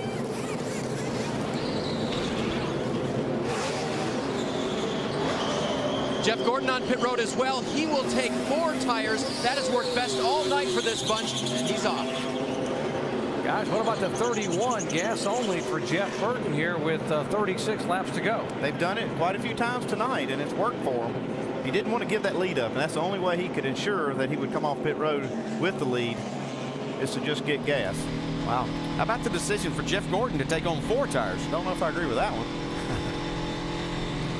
We're going to see how it all shakes out. By the way, Jeff Burton right now up to 2nd in the point standings. Should be a good one to the finish here. Back in just a moment.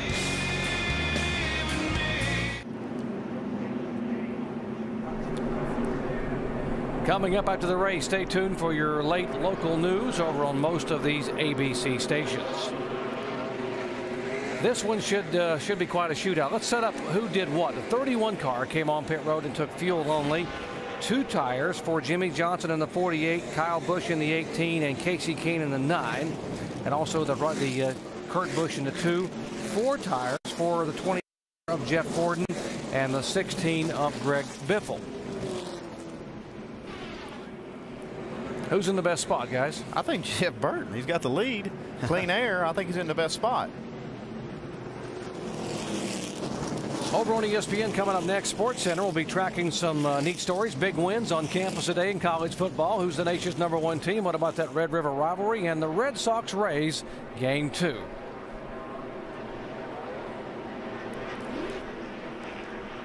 Let's listen into the 31 radio. Okay, save every drop. I cut that a little close. We got enough, but we won't for a green-white checker. Oh, that's not what you want to hear. No. Well, just getting gas and going like that, they should have stayed just a little bit longer because they weren't really racing anybody at the end of pit road. Well, I guess they didn't know that they weren't going to do it. Didn't know who else may take just fuel at that point in time. It's going to be interesting to see. A lot of different strategies here. I might like Greg Biffle back there with 4 tires in the 5th spot. Got a few laps to get it done. 34 laps to go. See if Jeff Burton can hang on. No tires, gas only. Jimmy's going to try to get there. He's a 5-time winner here. Casey Kane won it back in May. Casey Kane up there in 3rd spot. And Race Reporter is doing a great job. He hadn't had the car most of the night, but here comes Jimmy Johnson on the inside. I take this lead away from Jeff Burton. These guys are 1-2 in the point standings right now. Jimmy Johnson and Jeff Burton in the chase. Jeff Burton needs to fight hard to try to keep this lead because he needs that clean air. Yeah, he's got some momentum coming off the corner. I think he's going to be able to clear Jimmy Johnson. Still battling. Jimmy pulling back on the inside. These guys aren't thinking about a championship right now. All they're thinking about is getting the trophy tonight. 2 tires versus no tires. There's Casey Kane on the bottom of the racetrack in 3rd spot. As these 2 guys battle side by side, he wants to get up there and be a part of that. Kurt Busch right behind the 9 car. Jeff Burton does a great job to keep the lead and stay clear.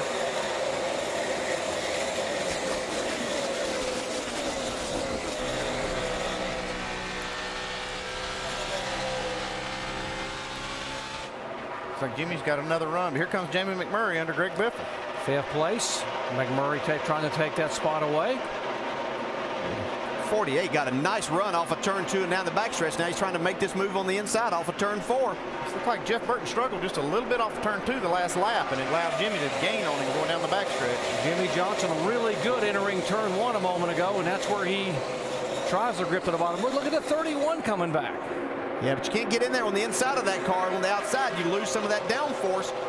And you got to hand it to Jeff Burton. He has fought this challenge off from Jimmy Johnson. Look at this group here. Kyle Busch, Jeff Gordon, the 07 of Clint Bowyer. Here goes Gordon to the high side of the 18 car. Yeah, but he's going to run up on a lap car there of Regan Smith. You see Clint Bowyer right back there. Gordon's going to fall in behind Kyle Busch. Give him a little bump there down the front straightaway. This is 7th, 8th, and 9th. You see these guys battle. Kurt Busch is taking over the 3rd spot, as you see, right behind Jimmy Johnson. Miller Lite Dodge has come to life here at the end of the race. Back up front again. Jimmy Johnson gets off that 3rd turn and off of 4 pretty well, but then Jeff Burton able to stay out front here down the straightaway. Now, Jeff Burton won't give you a lot of trouble in the middle of the race, but I'm going to tell you right now, 28 laps to go, he is not giving this lead up easily. This is a great battle. Jeff Burton knows how difficult it's going to be for Jimmy Johnson to make that pass on the inside. He's willing to give him that inside lane right now. And also Jeff Burton now may be thinking about the win, but he's never won a championship, and these 2 guys right now are 1-2 in the point standings. Jeff Burton knows he's going to have to win races to win the championship. He's in a good spot to do that tonight, and he's going to give it all he's got.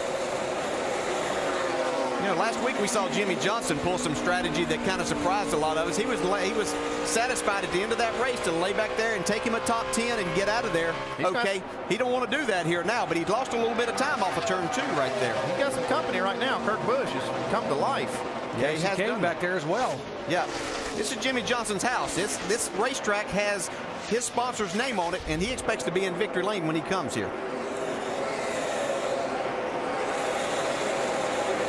Casey Kane, we mentioned he has won 3 of the last 5 races run at this racetrack. He's peaking at the right time, right at the end of the race. Just like he did in the spring. Yeah, he won the All-Star race, won the Coke 600. Shannon. What a night it has been for Casey Kane. He was as far back as 26. He got the lucky down back on lap 187. Really been battling loose conditions with this car all night. They came down pit road, took 2 tires. Did not surprise me because I spoke with this crew chief, Kenny Francis, who called the shots for the nationwide race last night. He told me we came down at the end of the race. We took 4 tires. We should have taken 4. I'm learning from that move.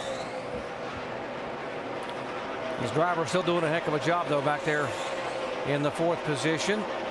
And Jeff Burton slipping away from these guys in that clean air. And that car's good. A lot of cars have been good out front, but that was a great job by Jeff Burton. Really battling that 48 to keep the lead. Now inside of 25 laps to go. ABC's Bad Girl of Television is finally back. Christina Applegate stars in the season premiere of the Emmy-winning comedy Samantha Who. Monday at 9:30 Eastern, 8:30 Central on ABC. I'm not saying Jeff who. They know that's Jeff Burton out front. He needs to win this race. He is serious about it. You know, the only thing is don't know if he's got enough fuel. I heard that radio transmission after that last pit stop.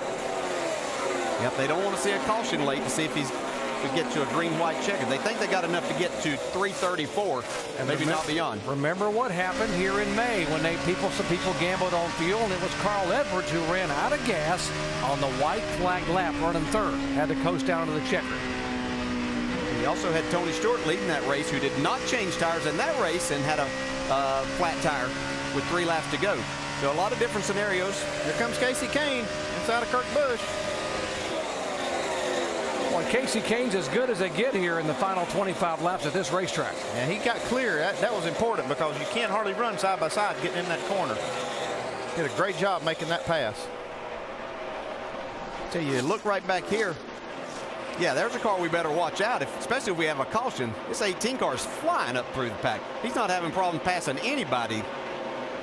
Seeing battling Jamie McMurray here right now, trying to take over that 5th spot.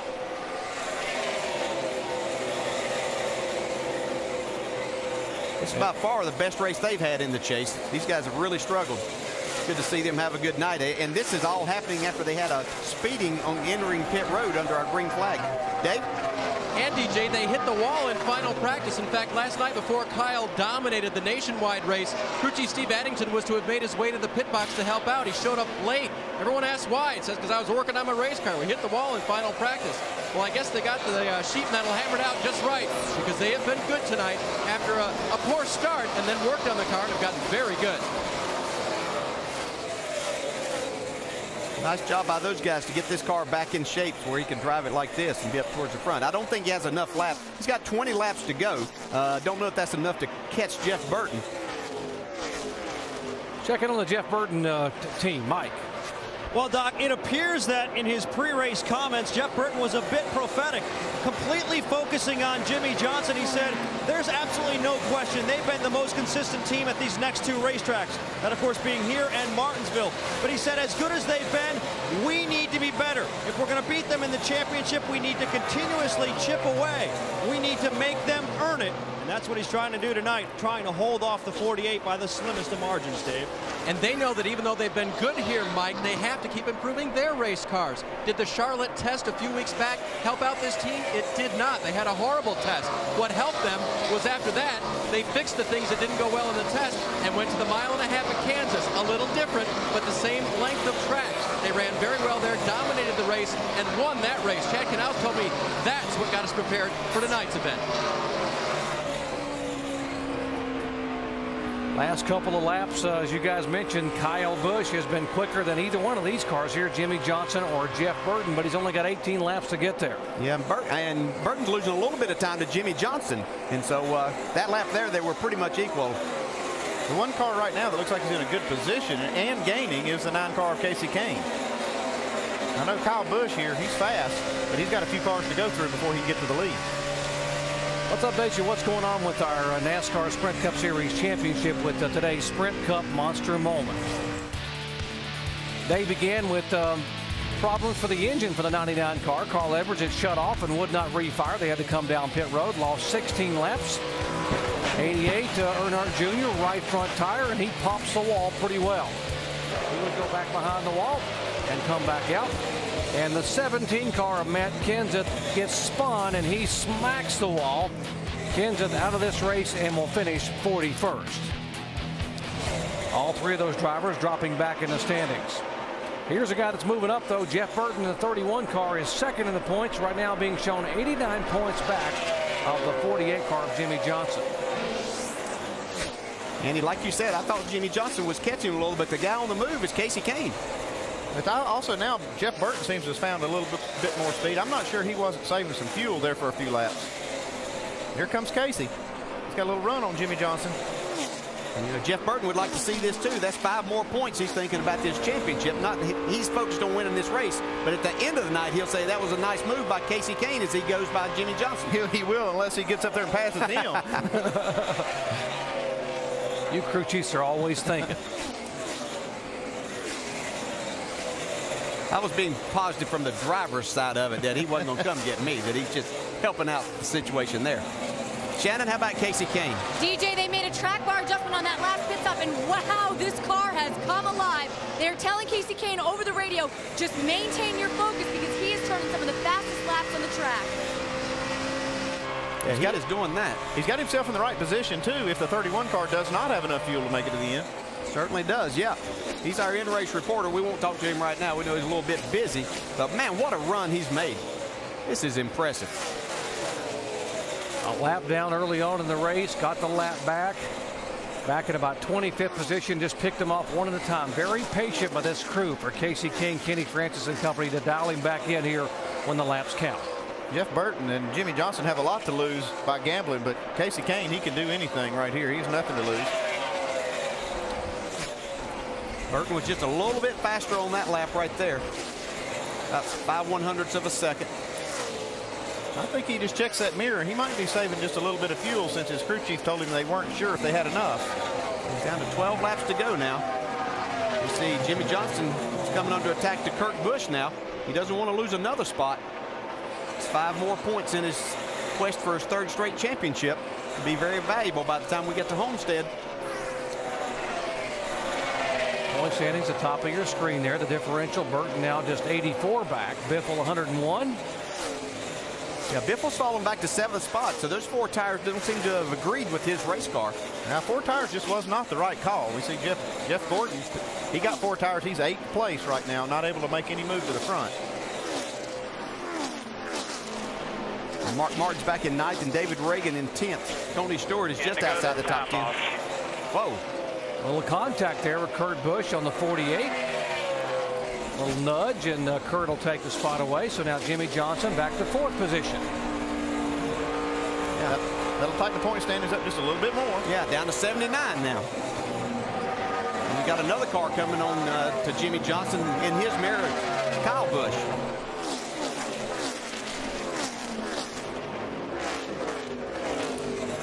Kasey Kahne's chipping away at this lead of Jeff Burton's, though. He ran about 3/10 faster, 4/10 faster than Jeff Burton the last lap. About a 10th faster that lap, so he's getting a little bit closer. Burton had a little traffic to deal with there. Kasey Kahne will be coming up on the 7 car of Robbie Gordon. We'll see a few more cars in front of Jeff Burton, so he will have a little traffic to deal with. I'm sure these guys will give him plenty of room, though, as we get down here inside of 10 laps to go. Jeff Burton's a 2-time winner at this racetrack. His wins coming in the fall of '99 and the spring of 2001. But he's been very consistent over the years. 6th or better. He has finished 6th or better in 4 of the last 5 races. And he's the only other driver besides Jimmie Johnson to finish in the top 10 in all 4 chase races this year. He's been awful consistent. 2 4ths and 2 7ths in the chase so far. He's leading this race here at Lowe's Motor Speedway. So we see Kyle Busch has caught Jimmie Johnson, trying to take that 4th spot away from him. He's going to get this spot, too. He's got a big run. Another wiggle by Jimmie Johnson off the corner. Yeah, Jimmy really loose on the exit of the corner right now.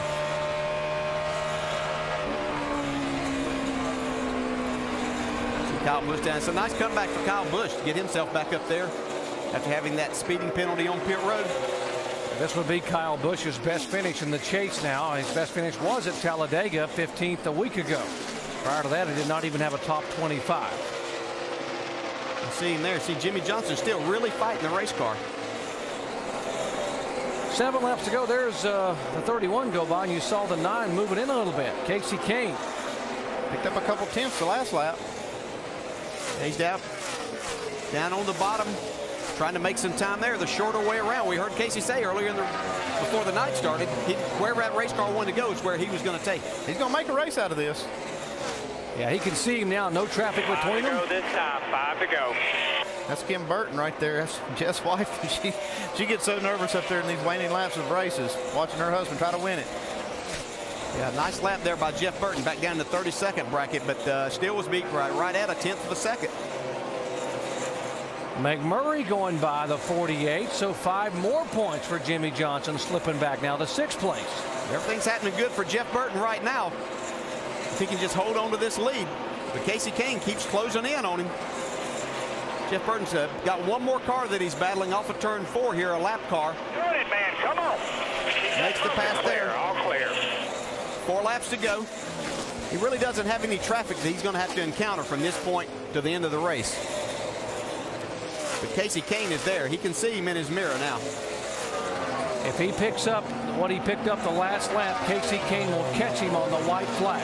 Okay, you're racing a guy this hard at the end of the race, Dale. How much are you looking in that mirror? You look occasionally once you get straight. You're not looking through the cornering thing just a little bit. You're just doing your job. You're just glancing to make sure you still have some advantage right there. Jeff Burton's professional. Come on. He knows how to do this. Kim Burton, Jeff's wife, knows how much he wants not only to win here, but how much he has dreamed about winning a championship. His career began 16 years ago. I'm sure, DJ, if a lot of the drivers in the chase would say they couldn't win it, they'd like to see Jeff Burton win. You poll these other 42 drivers, not only the drivers in the chase, but these other 42 have a huge amount of respect for Jeff Burton, the way he conducts himself on and off the racetrack. He's got huge fans and a lot of us out here. His unofficial nickname in the garage area is the Mayor. He's got 2 laps to go to get it done. Does he have enough fuel? Yeah, that's really the issue now. I don't think Kasey Kahne can get to him as long as he doesn't run short on fuel.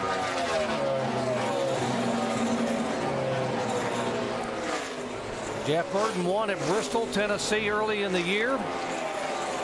Came in here 4th in the point standings. White flag, boss. White flag. Bring it home.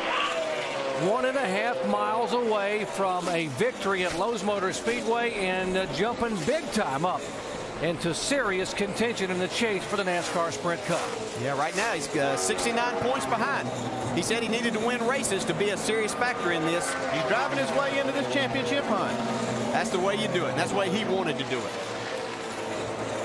On an October night, under the lights at Lowe's Motor Speedway, 41-year-old Jeff Burton hangs on and gets it done. Burton wins at Charlotte. Yeah, nice win there. Kasey Kahne 2nd. Kurt Busch, great run by him. His brother Kyle right behind him in 4th. Jamie McMurray comes on 5th. Good job, guys. Good job. Real good job.